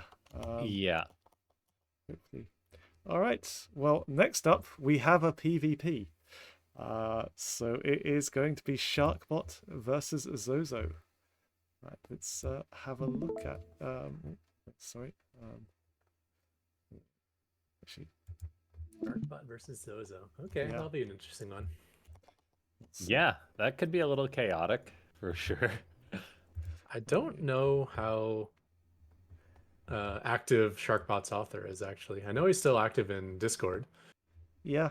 No, I think he's still. But will he have something to deal, because he knows what's coming, right? Yeah. Everyone knows what Zozo's up to. Absolutely. The question is, did he do anything to try to counter that or not? Yeah, last update April 5th, so they are.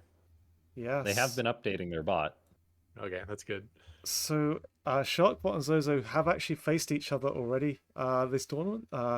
Zozo taking a lead in the very first round, followed by a win against Dominion Dog, losing out in the qualification match to Xena, but taking a 2-0 versus Kaninana, which was how did game. I'm trying to remember those games, how Sharkbot and Zozo went before, but I think I'm just gonna guess a flood of zealots. Yeah, I think so. To deal with it. Yeah, but I can't recall the game exactly. Yeah, it might have been a proxy, and Sharkbot just didn't react or anything. But okay, Zozo is one of those bots where you could just open like Pylon Forge Cannon and probably win or something along those lines. Depends how hard you want to game him or not. Yeah, just wall. Yeah. Well, Zozo is the only bot to take a game from Sharkbot in this tournament. Other than that, he has been perfect against Terrain, against Get Rock Your Bot, and Sharpened Edge. And straight into the quarterfinals. All right. A bit of a fun fact is that right now, the Zozo's bot author on the ladder actually has a higher win rate with their Terran bot, Roro. Ooh, okay. Just like 1% higher on the ladder as far as win rate. I actually didn't know that was the same author. Yes. Yeah. I learned something. Once you realize that, you can see the similarities. Yeah. by Sam Orgon, who is one of our most active developers. He's been around a while now. So yeah, let's get into it. Okay, let's go. So, shove that on. Okay, here we go. Nice little PvP spawning down in the bottom right of Ephemeron. We have the cheesy master himself. It is the red Protoss Zozo. Meanwhile, spawning up in the top left, we have the chatty bot. It is the blue Protoss Sharkbot. Okay, Unorthodox build order. I'm just gonna step aside for a minute. Yeah, no problem. So both authors actually sending out of workers right at the start of the game. Sharkbot sent one more than Zozo though, so he's trying to one up him there. Yeah, this could be quick, guys. Blink and you might miss this game, or even the series. Oh, okay, Sharkbot putting a pylon right next to Zozo's pylon. I don't know what this is, but this looks crazy. Whatever it's supposed to be, it's to block the gateway flower. I bet. Oh god, yeah, of course. You can't flower around. A Sharkbot is like. But it doesn't really prevent him from killing the pylon's still protected. It's Because protected he just even did the more. fourth side with his own pylon, which is hilarious. Zozo can handle it. It looks like he's able to get up the 4 gateways anyways. Yeah. Yeah, so that pylon did nothing. No. Just help protect the pylon even quicker. I mean, at least it's got vision on it, I guess. But I mean, Yeah, I mean, there's definitely probably variants of Zozo that would have just built one less gateway because that was there. yeah. Oh, and here we go. He did do what I said. Put the pylon forge Oh no. into cannon. Now, there is no wall off, however. But, you know, you do have to walk by 2 Yeah. cannons. So this is. Yeah, there's no wall off, but Yeah, those this cannons is just are going to be this is just nasty. a blind counterfest out of Sharkbot here, Yeah. which is fun. I don't like tournaments where this happens too often, but when it happens sparingly, it's just funny. It's good to happen occasionally, Like yeah. everyone except Zozo's off there, unfortunately. But One probe actually distracting his zealots as well. Man, there's so many levels to this counter strategy out of Sharkbot. the only surprise for me is that Sharkbot hasn't got a proxy in the other base. I think we might see that. Yeah, I don't know about this distance mining. I guess. Okay, so Yeah, I guess it was Zozo's just not saturated. committing to the attack though, which means he's still in this, right? Yeah. Like if he went in suicide his initial zealots, then the game's over. But he hasn't done that. So is he going to wait until he has a lot of zealots? Is he going to transition? Looks like he's transitioning. Yeah, he's throwing down the transitioned. gateway at home. He's throwing down a gateway, and this is really good news because I don't think Sharkbot's going to be expanding anytime soon. And you've wasted like all that money on 4 cannons. That's not. Yeah, ever 4 been cannons are used. not going to shut down that expansion. Yeah. We know that much for sure. Yeah. Yeah. Wow, what did I just come back to? That hilarious thing I Haven't talked about is thought- actually what Sharkbot did. He went first. He put a pylon in the wall of the flower, of the gateway flower, but Zozo was able to work around that. And then he opened Forge directly into Forge cannons. That seemed However, like a Zozo very... has counteracted that by not attacking into the wall. He got a bunch of probes himself killed, and he went for a fast expansion. So, yeah, this blind counter of Sharkbot is getting countered by Zozo himself. Oh man, that's awesome. Yeah, so 4 cannons have not actually fired a single pulse yet. Oh, that's so smart of Zozo's bot off there. Like, how do you think they predicted this?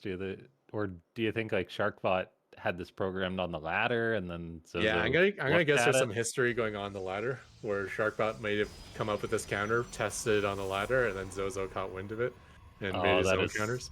That is so smart. Because I bet Yeah, building that- that pylon right in the middle of the gateway flower probably prevented gateways from being placed, like back when he originally did it. So I Yeah. think Zozo's updated his bot to counteract the counter. Yeah, the counter.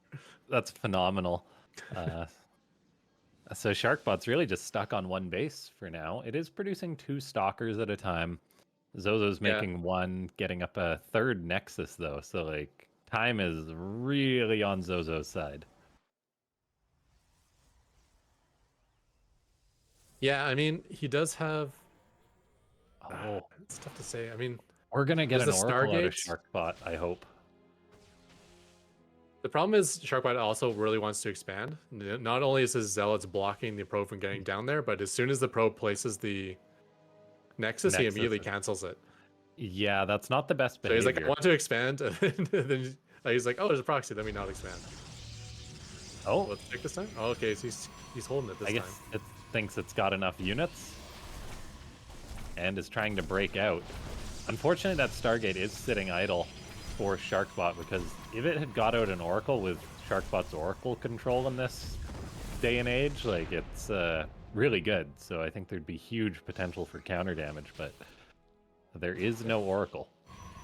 Sharkbot is preserving the Zealot hit points, so sending them back to get repaired.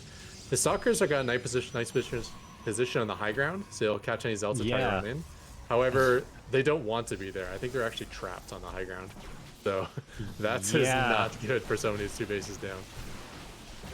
No, the random battery on the low ground for Sharkbot builds quite far forward, does get targeted down by Zozo as Zozo is looking to break this location, and it's going quite well for now. Yeah, I'm not sure why the Stalkers are caught for Sharkbot. Are they just totally walled in by the cannons and stuff or something? I think so. If you scroll up, yeah, he's totally caught. Yeah, wow. There's only a corner that they can fit through, so the corner can only fit small units like Zealots and probes. Oh, okay, yeah. If he ever gets Warp Gate done, it'll probably solve that problem, but for now, you know, this isn't the worst position to have trapped Stalkers, though, I gotta say. No, like, this is very much a feature of Ephemeron, and that I guess is just Sharkbot. Like, we were talking about it earlier, how some bot authors pre-program stuff. Sharkbot is very much like throw it at the wall and see what sticks as far as building placement goes, and yeah, if he tries to go up the ramp to deal with those, he's going to be walking into cannons, so... Yeah. But still, he looks like he is stuck shooting probes, though, so he's not... Zozo doesn't really care too much about the Stalkers up there. If he was really like hard set on fighting those Stalkers, this could actually go really well defensively. But yeah, it's unfortunate. Sharkbot's also floating a bit of money here. Like, it's not... I'm not sure what it's saving its money for at this point.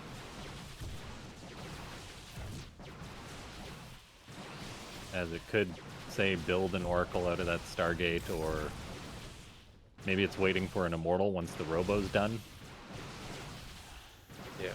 Honestly, I'm not sure how this game would have gone for Sharkbot, even if those weren't trapped. I think he might have just died faster, because Zozo's fast second base really allowed him to have a large economy. And it's like, yeah, he built like 6 Zealots across the map, which weren't so useful, but he never lost his gateways. And those 6 Zealots are counterbalanced by the 4 cannons that were doing nothing, so... It's a bit tragic for Sharkbot, but it definitely makes me hyped to see the next game. And the Blue Protoss does hold on to its Nexus, as Zozo actually pulls back momentarily. Unfortunately, that moment is now over, so it's going to be attacking on in again. There is an Immortal now caught with the Stalkers too on the high ground. Yep. Now, Sharkbot is the one bot that will actually destroy his own structures to release units, but I think it's very specific where he does that. Sometimes he plans to block a wall, and then he'll destroy his way out. I don't think he planned to block himself in this time. No, this is just like an anti-Zozo cannon battery setup, so I don't think he'll be smart enough to break himself out. Yeah, Sharkbot attempting to expand again. Just there is a window in which there was a chance that Sharkbot could have maybe played this out on one base, but it's just dragged on too long. And Zozo's on a massive amount of supply and will eventually be able to clean this out. It might take a bit, but it'll eventually happen. Yeah. The one thing I was seeing of Zozo was locked on 3 bases or something, but now he's taking a 4th and 5th. Yeah, that is one of the things that improved over Zozo over time, like is how many expansions and how much it macros. Yeah, because this is one of those, you can make a defensive setup that will like never be broken by a bot. I've done it before myself. So if you're in trouble, like economy-wise, like if you only have 3 bases of income, I could see that being a position that maybe Sharkbot could hold. Yeah. Yeah. But You got the ramp, you got the batteries, you got the cannons, and you got enough immortals. Such a fun early game with that though. It's just like counters onto counters onto counters onto counters. Yeah, These yeah. two bots know each other so well.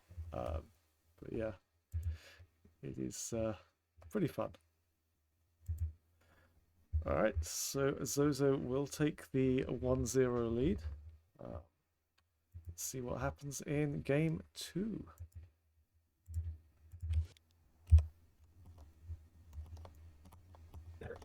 There is so much. you took that break at the wrong moment there, Laughing Games. I really did, unfortunately, but I'm glad we're doing best of 5s. So.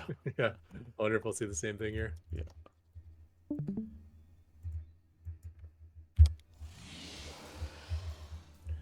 Okay, up 1-0. We do have Zozo spawning in the top left-hand this corner this time. And down in the bottom right, we have Sharkbot. So Sharkbot's not mentioning his special build order this time in chat. So I wonder if that means he's not going to be trying it again.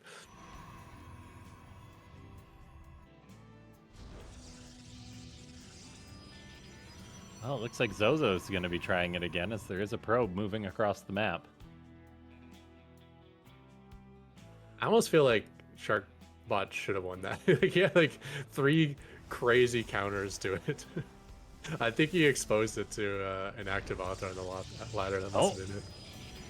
Single pylon, but then a gateway's going up at home for Zozo. Yeah, I mean, Zozo does do proxy gateways inside the enemy base. He does that as well. But Sharkbot, just by where he placed it, Sharkbot is actually limited to, like, I don't even think he can put more than maybe 2 cannons there. Okay, it was just a trick. And there definitely is some meta going on here between these two. Yeah, surprising Zozo switching it up after a victory. Like, Sharkbot switching it up makes a lot of sense, but this time, yeah, we're going to see more standard build out of Zozo, and unfortunately, I think he rolled the wrong dice with that. I think Sharkbot gave up on his, on his sneaky counter and went straight for, just went back to playing normal Sharkbot. And I think in a normal versus normal game, that's got to favor Sharkbot, right? Yeah, I think you're probably right about that. I mean, yeah, Sharkbot fires up a single Zealot, has a Cyber Core on the way. So Zozo does have an economic lead with the quicker Nexus. Yeah, they're definitely not doing the same builds. That's one advantage for Zozo, even as though his bot is less, we'll say, experienced in the late game. At least they're not doing the same build, so he can turn this economic lead into an advantage. As long as he doesn't die, of course, which is always the threat when you try to expand in PvP. Yep. Yeah, the statement of whoever expands first dies is... it's true most of the time. Yeah, and Sharkbot's got, I think, a probe across the map, if I'm not incorrect. Yeah, it's Can we not click on that expanding. probe in the middle of the map there, by the south watchtower? Yeah. Yeah, little to the left. Yeah, and down. oh. There it Does is. that have a kill? Can we click on it? It does not have No a kill. kill. So I thought maybe it killed the probe it was chasing and then it stopped there, but I think that's probably intended to build a proxy at some point. So it does look like Sharkbot's going to go for a large one base push, would be my guess. I do like the battery at the natural base for Zozo. Yeah. Oh, it's DTs. And so I guess it'll be building, pylon to warp in DTs.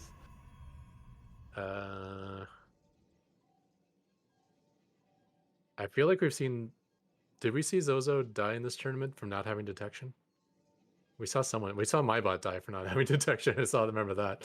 Yeah. I feel like a Protoss died to DTs though at some point. Or to Banshees. I can't recall which bot it was.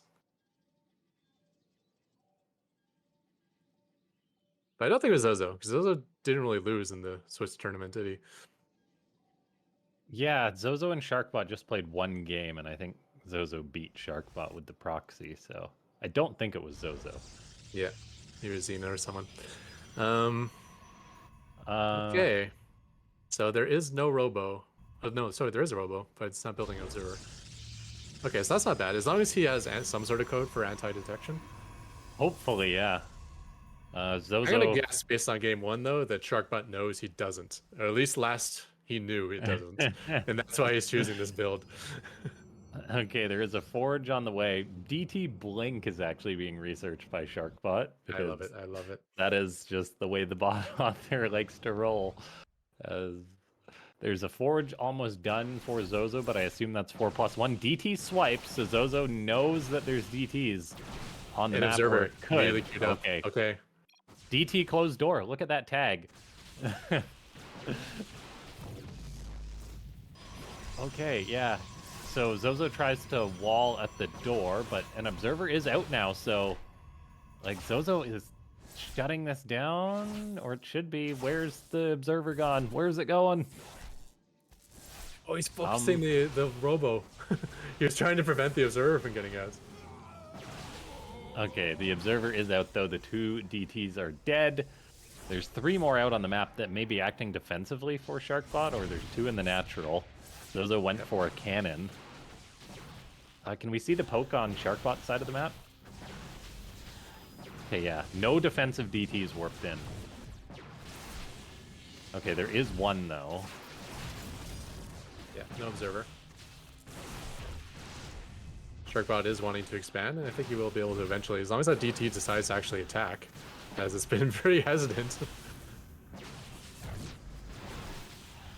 Really getting conflicting commands there, going back and forward. Yeah, definitely. I mean, there is good Warp Prism micro out of Zozo as well, so it's not like these slashes are going to get kills instantly, but... Yeah, Zozo's now got a 3rd up. Is there an observer joining the push? Not yet. There it is. And I think that's it. I think Sharkbot has just been countered 2 games in a row.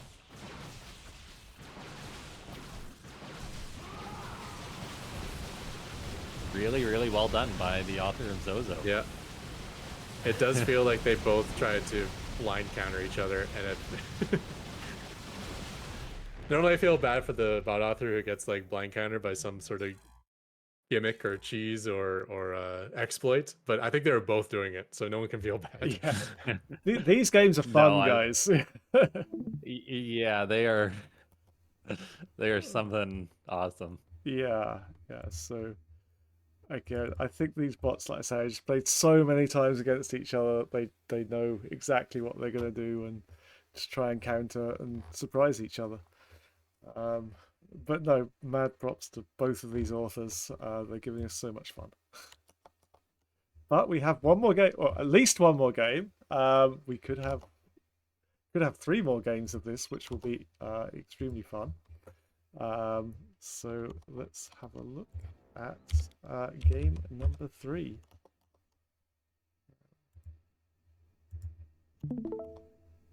All right.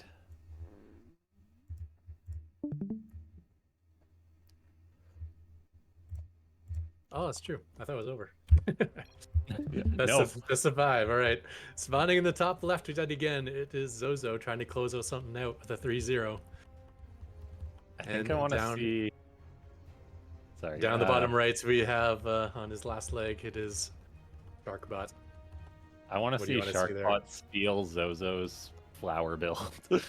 Just try and counter the cheese with the cheese. Yeah, it was hilarious when we built the pylon right next to Zozo's pylon too. It was like, this is totally to like mess up the flower, I think. But yeah, it would be funny to see them flower each other. This is interesting. So again, a different game. We got this time Zozo's coming across the map, and this time Sharkbot's building on the low ground. 2 probes moving for Zozo. Initiating not in my backyard protocol.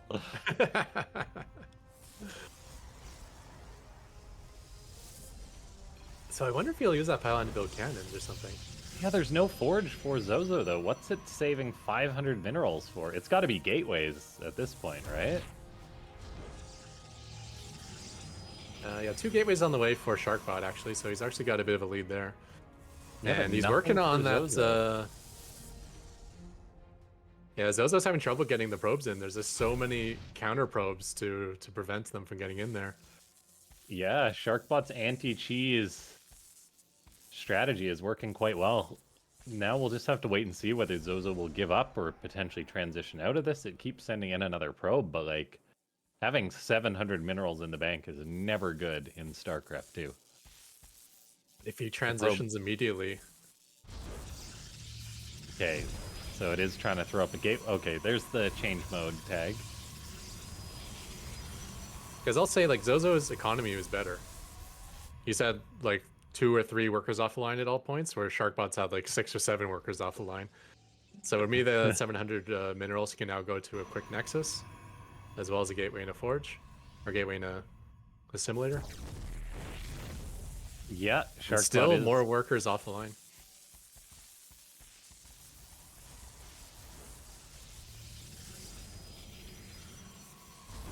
I mean, obviously a nice tech advantage for Sharkbots as he's finishing up his cyber core, but it's been costly, like economically. I don't think this is over yet, even though he crushed the defense. Yeah, we'll see how passive Sharkbot is in this game, whether it's going to give Zozo time to get up that gateway production that it needs. Because, like, Sharkbot does have 8 army supply to the 0 of Zozo. So, in theory, these zealots could cross the map, and there is 2 moving out now with a 3rd on the... Okay, yeah, there is 1 on Zozo's side of the map, so this is bad news for Zozo. However, Probe Micro can be pretty good, and it's doing a phenomenal job of that so far against this zealot. Yeah, we don't see it often, but like early Zerglings and early Zealots don't do well versus workers if the workers decide to attack. Yeah. Their ability to like stack and like always have all of them attacking. Like bots don't have to worry about surface area because they can be always mineral walking with their workers. Yeah, there is 1 zealot out for Zozo that's really going to help buy time with this defense till a stalker gets out. Now, Sharkbot does still have a lot of zealots. 3 zealots inside the main base of Zozo, so the 1 zealot for Zozo dies. But there we see that mineral walking probe fight. Again, the micro is just phenomenal on those probes, and the stalker's out. You know, Zozo's come a long ways from the early days, but the early days were the most annoying probe rush bot on the ladder. And by annoying, I mean successful. So his probe micro was on point, and it's still built into this bot today. Yeah, we've now got that prism on the way for Zozo. 2 stalkers defending on the high ground. Probes even thinking about joining the fight, but they don't really need to. And notably, Zozo did have its Nexus done slightly before Sharkbots, so it's in a fair economic position compared to its opponent. Yeah, I mean, I think if we look at the resource tabs, he's probably mined more than Sharkbot. He's just had more workers active for longer in this game. Being behind on tech kind of hurts, but I think he's kind of closed that gap as well now. And Sharkbot getting into Stalkers caught in the corner there was not able to escape. What's that, an Oracle coming across? Oh, did we get a Sharkbot Stargate? I think he's the best Oracle user. It is, yeah. Or it never made a Stargate though. Is it a hallucinated Oracle or something? Or no, it's a Prism maybe. That was Hallucinated Phoenix. I saw a shadow of it. Ah. Crypt looking everywhere except where the Phoenix was.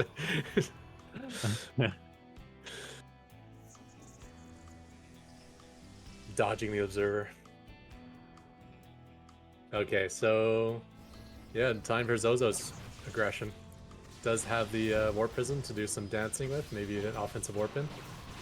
And Robo Facility is actually a little exposed. If that goes down, that'll be a big deal. Oh, that Immortal popping out. Yeah, just the right time. Okay, time to stop dancing, time to go home. Yeah. Oh my gosh, it's I mean, actually doing working.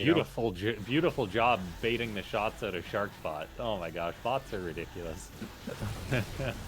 And what's impressive about that is like it's kind of like luck or intuition because we don't know when the enemy's shooting. We don't have that information. Really? Okay, cool. So we can't like see like the lasers coming across and then pick up the unit. We just got to pick up the unit and hope that that's the right timing to pick up the unit.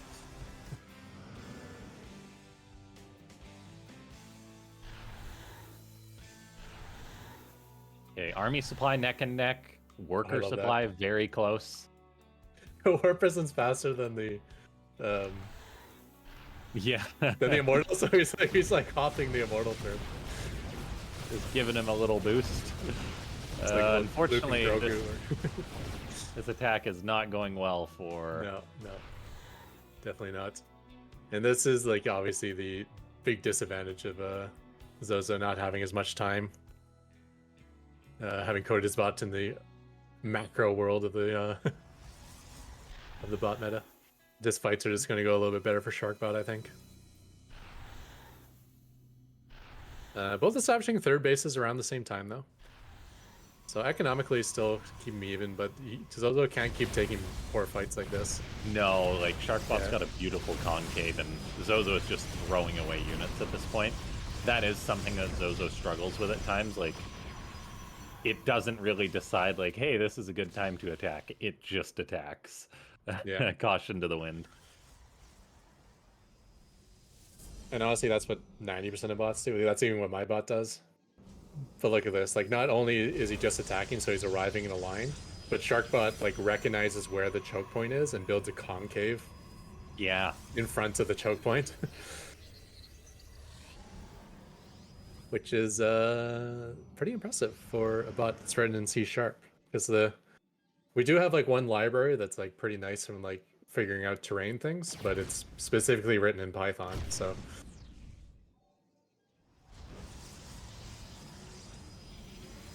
Looks like C# might have a similar library now. So if Sharkbot has it, then probably the Sharky framework has it, would be my guess. Yeah. Okay, we're getting a Phoenix on the way for Zozo. Sharkbot identifies that. Fourth is on the way up for Zozo, so now out-expanding Sharkbot, which is good to see that Zozo's actually taking a breather for a minute. But as I say that, it moves out once again, and that is just a recipe for disaster here. Yeah, watch when these stalkers arrive. They're like, basically every single Sharkbot unit is going to be able to shoot back. Although he does kind of walk into the choke point himself, so... Yeah! So a slightly better fight, but it still is like 2-1 in terms of unit size, so much here. Yeah, so it makes me wonder if Zozo keeps tabs on the army size of the opponent. Because even like just the units he's seen of Sharkbots, I don't think that attack made sense, right? If he just remembers like, oh, he still had 4 immortals and 10 stalkers, like you don't have enough to fight that yet. Okay, we're getting a fleet beacon on the way for Zozo, so potentially Tempest down the line.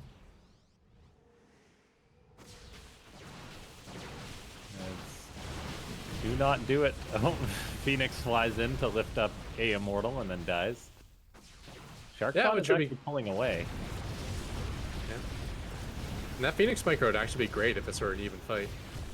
Oh, you know, if they're fighting each other with similar armies and then the Phoenix pick up 3 immortals, like, hell yeah.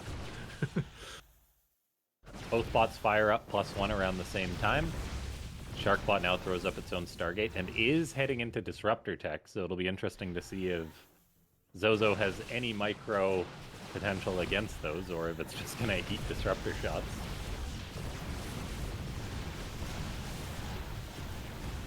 Yeah, still nice Prism micro out of, actually out of both bots, as I say that.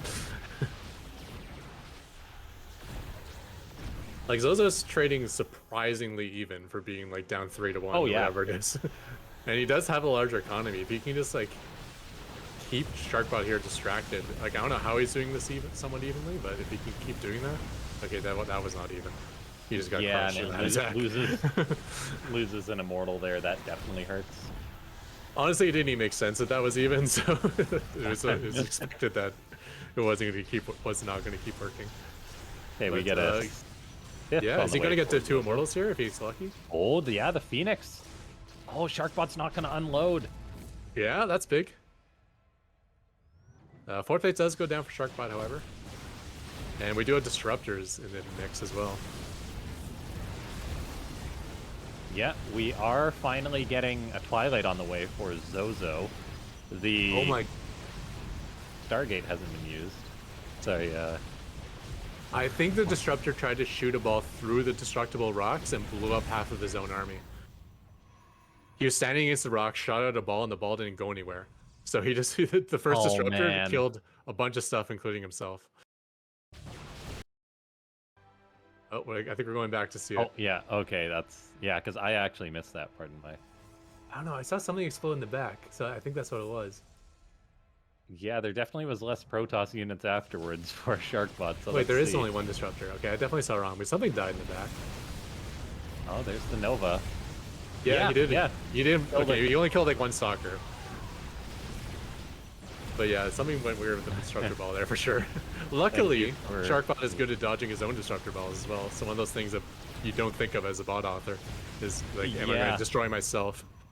But Sharkbot has code to dodge his own Yeah. balls. I cast a game the other day. It was NegativeZero definitely killed some of its own units with a disruptor, so it happens. It's not an easy thing. Thank you for rewinding there, Crypt. That was good to see. Yeah, a disruptor can't is not incapable of destroying itself. Is it? See, now that wasn't the most logical No. disruptor usage there by Sharkbot, kind of throwing away. Well, I feel like it was trying to like match the walking of the stalkers, but since the stalkers were walking forward, the disruptor moved forward. That's the only thing I can think of. Or maybe some generic code. Oh my gosh, what is going on? Yeah, like maybe I think maybe the disruptor balls are trying to retreat or something. yeah, disruptor balls are units, right? So if you have some generic code to like kite backwards with units, you might have been trying to like kite backwards with disruptor ball. Yeah, unfortunately, Sharkbot's army control just hasn't been good enough here. Now there is a single Tempest out for Sharkbot. But he's But not even, focusing down the yeah, it's Phoenix, not really so- shooting. And yeah, like they're definitely missing firing time with this micro and then wandering too far forward against this army, so that is not ideal micro. Sometimes it's unfortunate- correct not to shoot every time you can, because sometimes if you stop to shoot, you just die, and it's better to keep Yeah. retreating. But yeah, there's a lot of wiggling back and forth, and yeah. Unfortunately for Sharkbot, Zozo doesn't have like a panic, like, oh no, there's Tempest retreat programmed into it, so it is just going to keep attacking here. And that is really problematic for Sharkbot, which is now on 70 supply against the 170. Somehow Zozo was able to take this one, and looks like it will get a 3-0. Yeah, I mean, it was great comeback from Zozo, because I think Sharkbot was looking very strong for a while there. Zozo had a nice economic lead after his cheese kind of busted. And then he was not fighting well versus Sharkbot, and then, I don't know, I think the Disruptors might have been the turning point.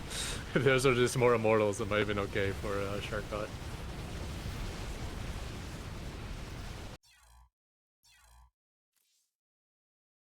Yeah, GG there. Like, that was some fun games and a really nice comeback. I think if Sharkbot had had better unit control there and the disruptors just not effective for him really. But yeah.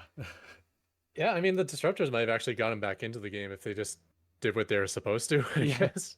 Because they were launching the ball. Like, they knew what they're launching at the correct time and heading towards the target. Just as they approach the target, they're like, screw that, I'm out of here. Yeah. And I don't know. Yeah, it really did look like they were trying to retreat. Yeah.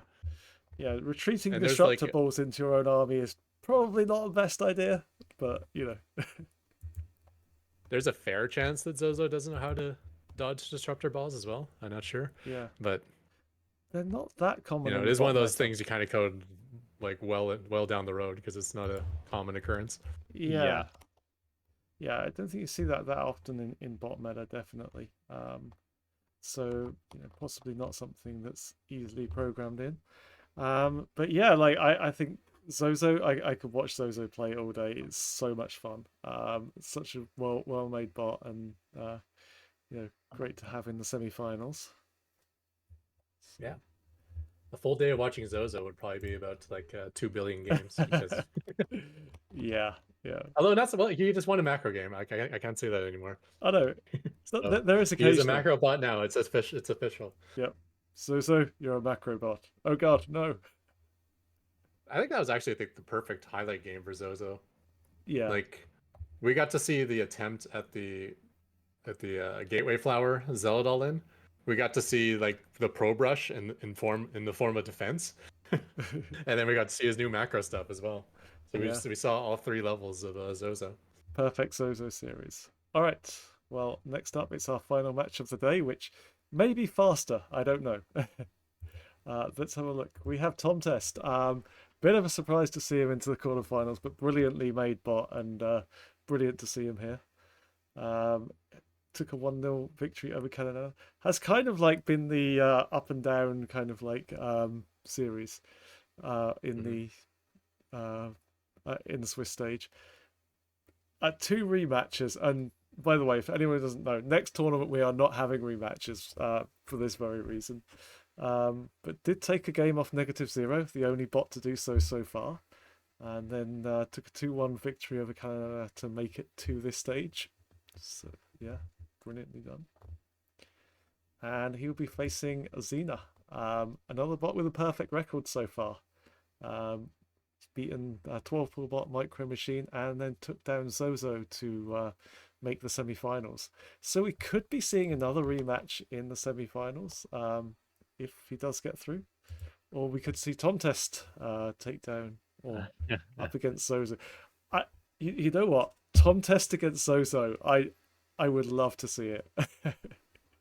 My gosh, I'm okay watching any of those 3 bots, because like Tom Test's a blast to watch, Zozo's a blast to watch, Xena is a blast to watch. Yeah, and Xena being our only random bot, we're more likely to see back and forth series with Xena. But yeah, you never know what you're gonna get. Yeah. All right. So I'm looking into like all possible futures here, doing my own Doctor Strange, and I see a world like. Okay, I'll put it this way. Like, when I look at the list of all the bots that made the quarterfinals, I feel like Tom Test is probably at the bottom. But I think this like Xena is like a perfect draw for him. Like, Xena's pretty weak to cheese. Tom Test doesn't care what race he's up against. I could see Tom Test cheese beating Zozo's cheese. And then maybe a finals against NegativeZero, where he was like neck and neck with NegativeZero. Is there a world where Tom Test takes down this tournament? I think there is. It could happen. That would be the wildest timeline. Holy cow! Oh god! I am glad Tom Test got a nice draw though, because he kind of got some really tough games in the round robin. Yeah, he really did. But he's done well so far, and let's see how he's gonna do against Xena. Yeah, let's stick it up, guys. Let's go.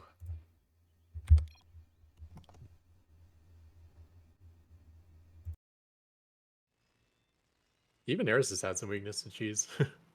Anyways, finding down in the bottom right, the man we're talking about right here, it is Tom Test, the red Terran. And in the top left, spawning a Zerg this time, we have the random bot. It is a Xena.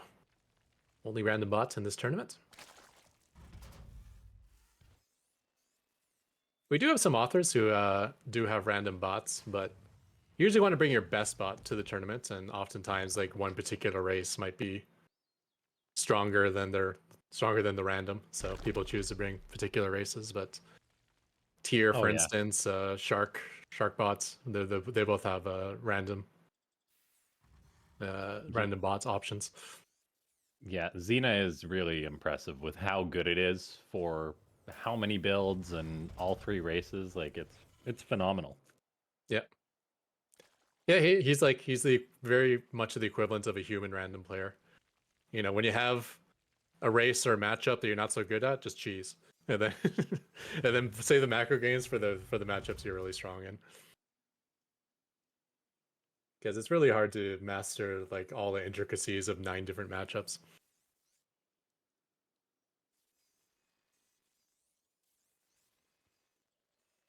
Xena's scouting around for proxies right now. Tom Test just starting his build up to his bio ball. You know exactly what Tom Test is going to do every time, but it's great to watch every time. So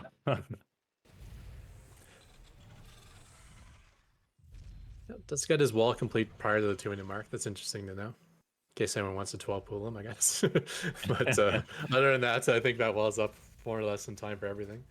Gateway's a little bit further away from the ramp this time, which does mean they won't get scouted as easily, but it also means, you know, most of his production's about 10 seconds further away from the front line. Yeah, Xena, it also said in its chat tag that it was going burrowed roach, I believe, but we have seen Tom Test can scan, and it has enough bio power that it can actually just one-shot roaches, kind of. So that's Yeah, going to and be we got really to interesting. see a lot of Tom Test versus Kenny Nana too. And the other thing is, do you attack before he has burrow roaches, right? Takes a while to get Yeah. up to burrow and roach, especially if you're going for tunneling claws as well, which takes you know, layers. But yeah, I think burrow and roach are both hatchery tech, so depending on how fast you want to rush it. Roach Warren is already down, and the second gas geyser, so I think he will be rushing it.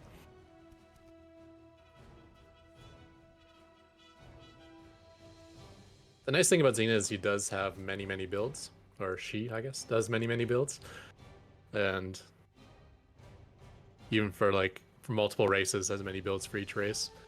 So you can kind of like choose ones going into the tournament, saying, yeah, you know, there's no surprise of what you're facing with Tom Test. Like, what will work well against a bio push that's timed around this time, and this might be one of those. It's like I can get bro that's roaches before true. this hits, so. I did check Xena's page, and it hasn't been updated since 2024, so I'm not sure if the bot authors would have tweaked it to prioritize builds or anything like that. So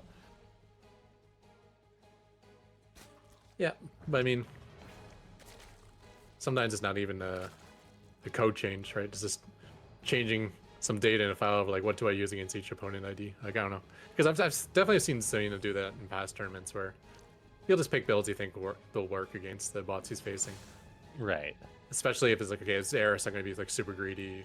You know, if it's an all-in, if it's Zozo, I'm just going to be, you know, building a ton of units in the early game. Yeah. And unfortunately, I feel like that's what we're seeing here. That's a lot of roaches, so... Oh, it's so many roaches. The power of speed mining and 2-base Zerg, it is... And that's a perfect size economy. Like, 1.5 to 2 bases, just so you have more economy than your opponent, and then just pour everything into roaches from that point forward. So no third base, you know, things like that.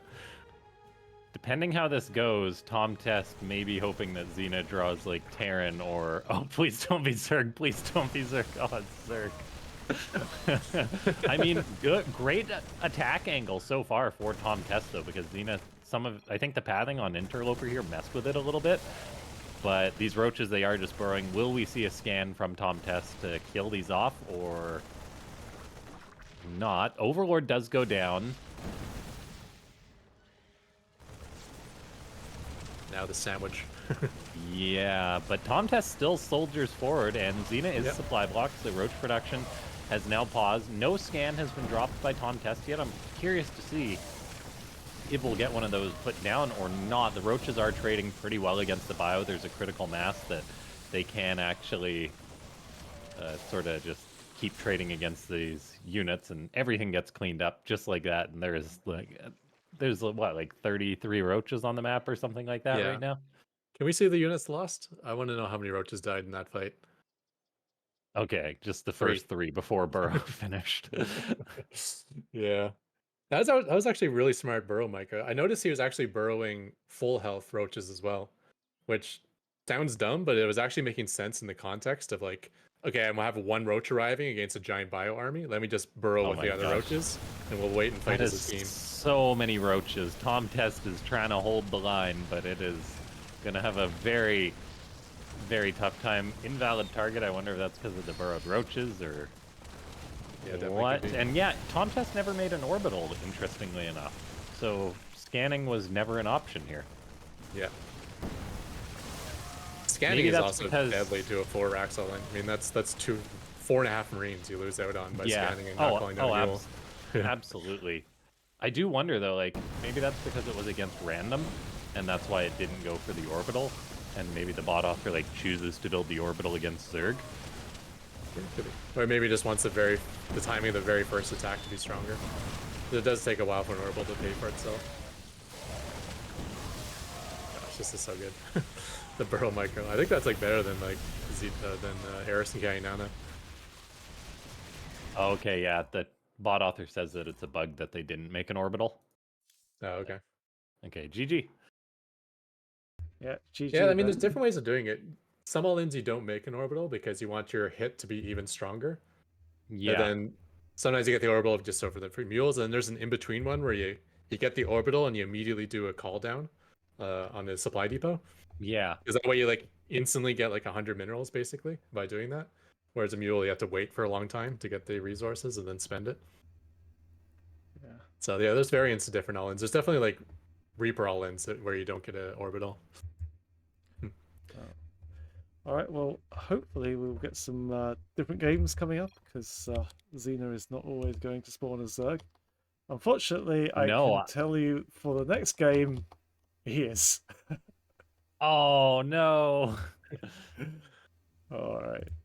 Yeah, but that was just I can't even envision a better blind counter than Yeah. burrowed roaches on a 2 base economy.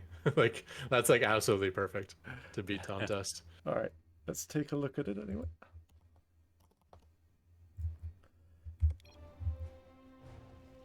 Okay, All right, once again spawning down in the bottom right, we have the Red Terran Tom Test. And once again, as it's been spoiled, Xena is spawning as Zerg yet again in the top left. Yeah, interestingly enough, we see the win rates for that build. Like it's a positive win rate for Xena, but it's 43-20. So Tom Test does win like 1 out of 3 games with Xena going this build. Interesting.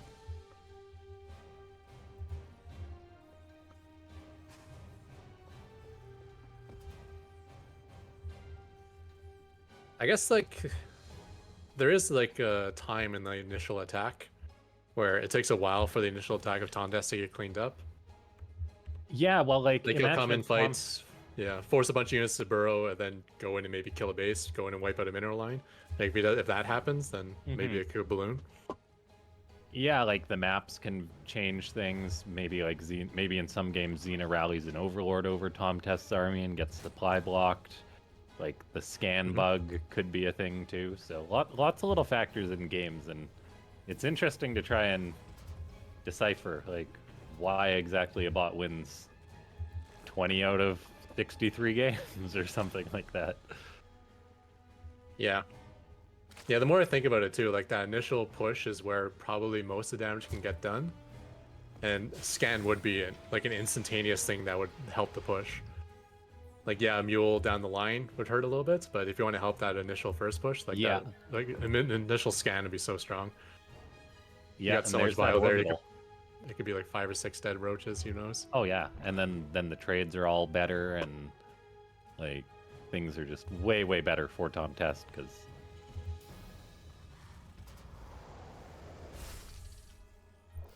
Yeah. yeah, because like And like by the time he pushes out, he's already called down like 3 mules. So exactly, yeah. So not There's- building that orbital is quite a big bug. yeah, so it's even less minerals as well as not having the scan. So this is not going to be much better out of Tom Test, I think.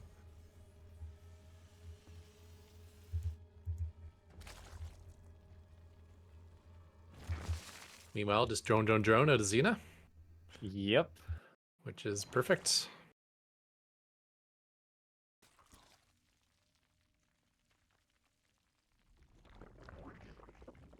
Maybe taking gas a little too early for this build, the Xena. But other than that, there's not much I would change. I do like the fact that it's just pure dronage up until this point.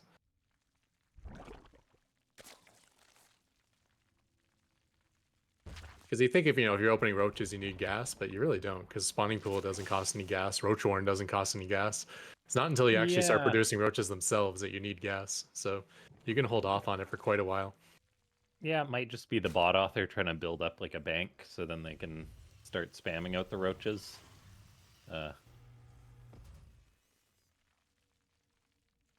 Because they do go for a 3rd extractor, so like they do want to mine lots of gas to make all these roaches. Because I guess speed mining just means you need more gas than like in a regular match. Yeah, I mean, eventually you do need a lot of gas, but I was thinking, you get the hatchery down maybe a little bit quicker. Or just timing things in the right order can often make a big difference in StarCraft 2. So the roach production has begun, as has burrow. Okay. This is just like two giant armies gonna be clashing, and we'll see whether Tom Test can come out on top. The pathing can like the maps can really change things, because we'll see whether like Xena's moved out on the map very much by the time the first fight happens. The ramp, Tom Test trying to push up that ramp could very well hurt it. I think I see my change here. Remember how he used to wait until combat shield was done before he attacked? Now he's pushing out and trying to arrive as combat shield finishes. We'll get about halfway there, but still a little bit better than his previous iteration. That could just be a timing change because of like the mule bug too. All right, let's see. Here's that engagement as the bio is on the high ground, but quite a few Marines did go down. And look at that beautiful concave for Xena. A scan does get dropped, but the roaches immediately unburrow. So great counterplay by Xena's bot author. And Tom Test trades okay, but there's simply so many darn roaches. Holy cow. Yeah, it was just an unfortunate attack angle. Like you said, he had the high ground, but it was like full concave versus, you know, or running around the corner. There's just too many roaches shooting at once. Yeah, like this. At the start of that fight was way worse than game one. It's funny how little things can make such a huge difference. I'd love to try and play versus this build as like a human, because like Xena has so many roaches with the speed mining, it's ridiculous. Yeah, I'm surprised we haven't seen it much in the versus human meta, I guess. You know, we had some GM players come in to kind of like help Rasper against humans. They're like, oh, and you gotta go Link Bailing against Terran and stuff. I'm like, it's like these GM players don't know how good Broad Roach is when it comes to the bot meta. Okay, Xena trying to crash the ramp once again. Tom Test has a nice concave SCVs being pulled off the line. So many of these roaches are burrowed. Tom Test is getting close to a scan. It's 2 energy away. Will we see that get dropped, or will it be a mule? And there's the scan and then the immediate unburrow. Oh my god. It's like, do you want to scan there? It's like, are you sure? If you press that button, I'm gonna unburrow. You may not want to. You brought this on yourself. Yeah, maybe Tom Test needs to like half scan Xena's army or something, so it only unburrows half the roaches. It doesn't matter what. It's either wait for the unburrow or force the unburrow. This is such a strong build from Xena. Holy cow. Yeah. Yeah, like I said, I think it's a perfect counter to Tom Test timing.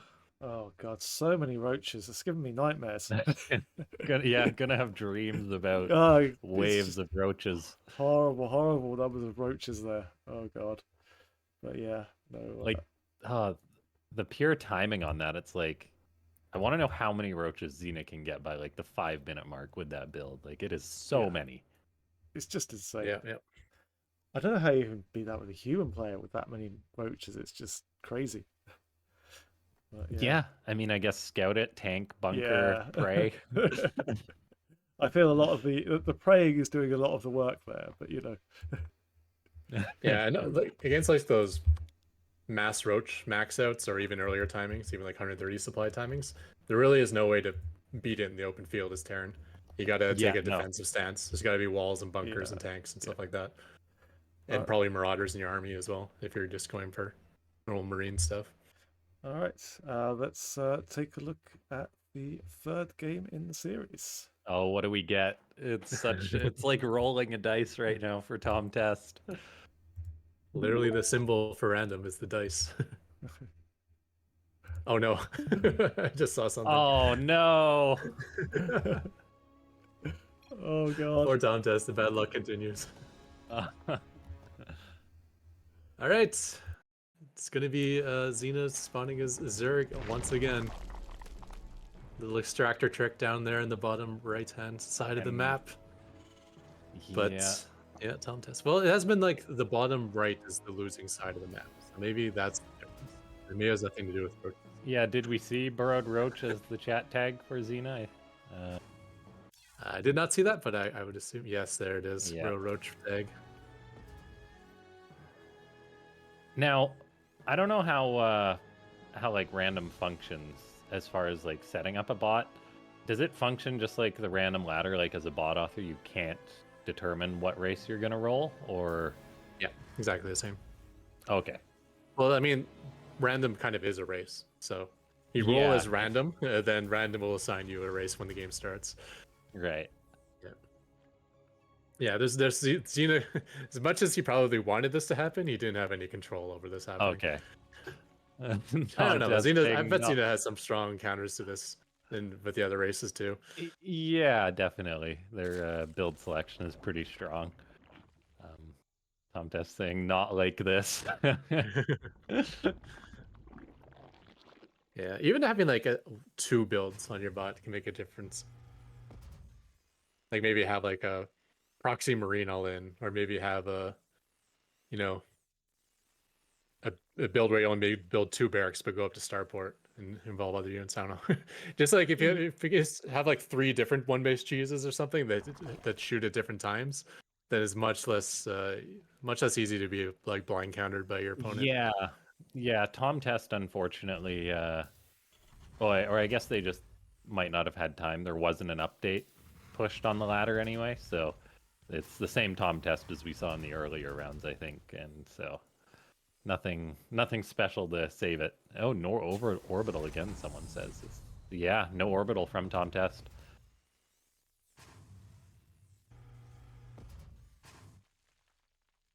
I know Dominion Dog like basically only builds an orbital when he has 150 minerals available. So sometimes he can go like minutes and minutes without an orbital. Yeah, I think it's Tom really Test important to prioritize that as soon as the barracks completes. It should be like your number one priority of minerals. Yeah, Tom Test has the money. It must have missed the window or whatever that it decides to build that, and then it just never does. I don't know.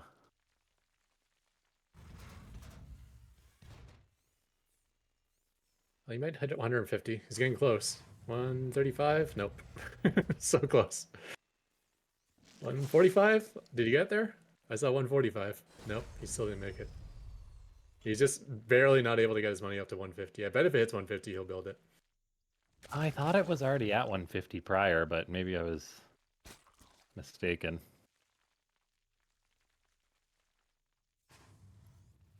Yeah, maybe not then. I feel like he may have updated between. Because like it's built barrack, so it's had 150 minerals.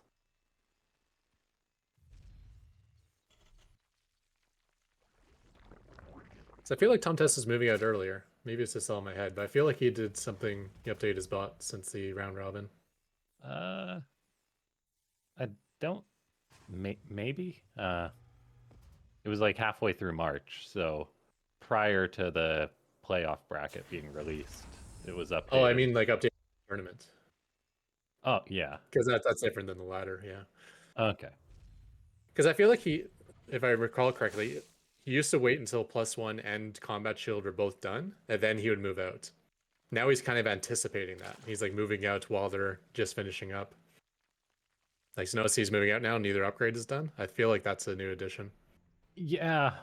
Well, it could be that lack of mules changing the timings or something.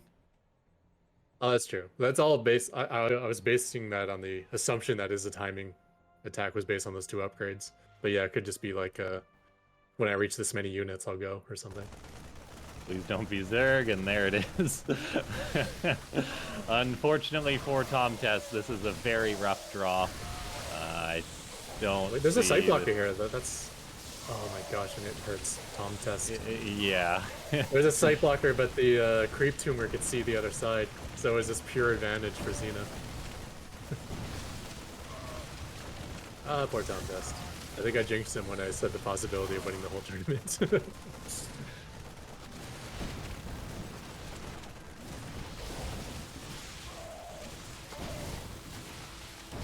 Yeah, you might have jinxed him a little bit, but that is just such a tough draw because like we could have had Tom Test winning 3 games in a row if Xena rolled Terran or Protoss potentially. So really quite rough.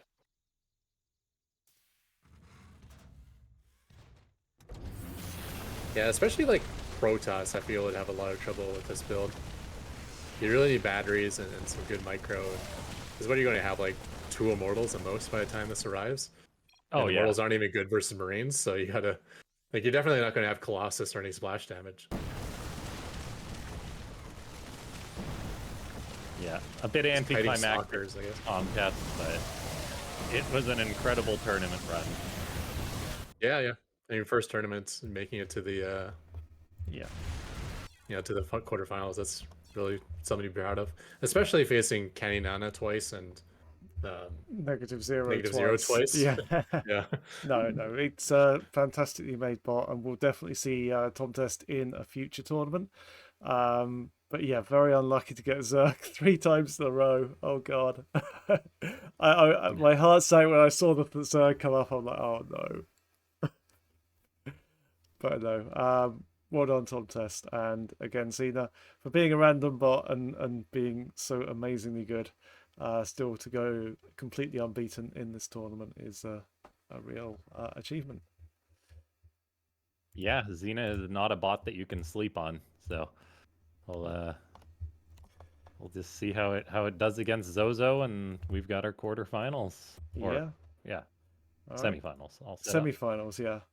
Let's take a look because we'll be seeing these semifinals next week. Have Eris up against NegativeZero. That's going to be some game, and I'm really looking forward to Zozo against Cena as well. I mean, it is going to be. We're going to have fun with that one, definitely. Yeah, we'll see if Xena gets Zerg 3 times or not. Oh god, yeah. I think hopefully we'll be able to get some other races in. We'll be able to see the full range of Xena's capabilities. But yeah, I think the Gateway Flower beats that Roach build, would be my guess. Yeah, but I don't know. We'll see.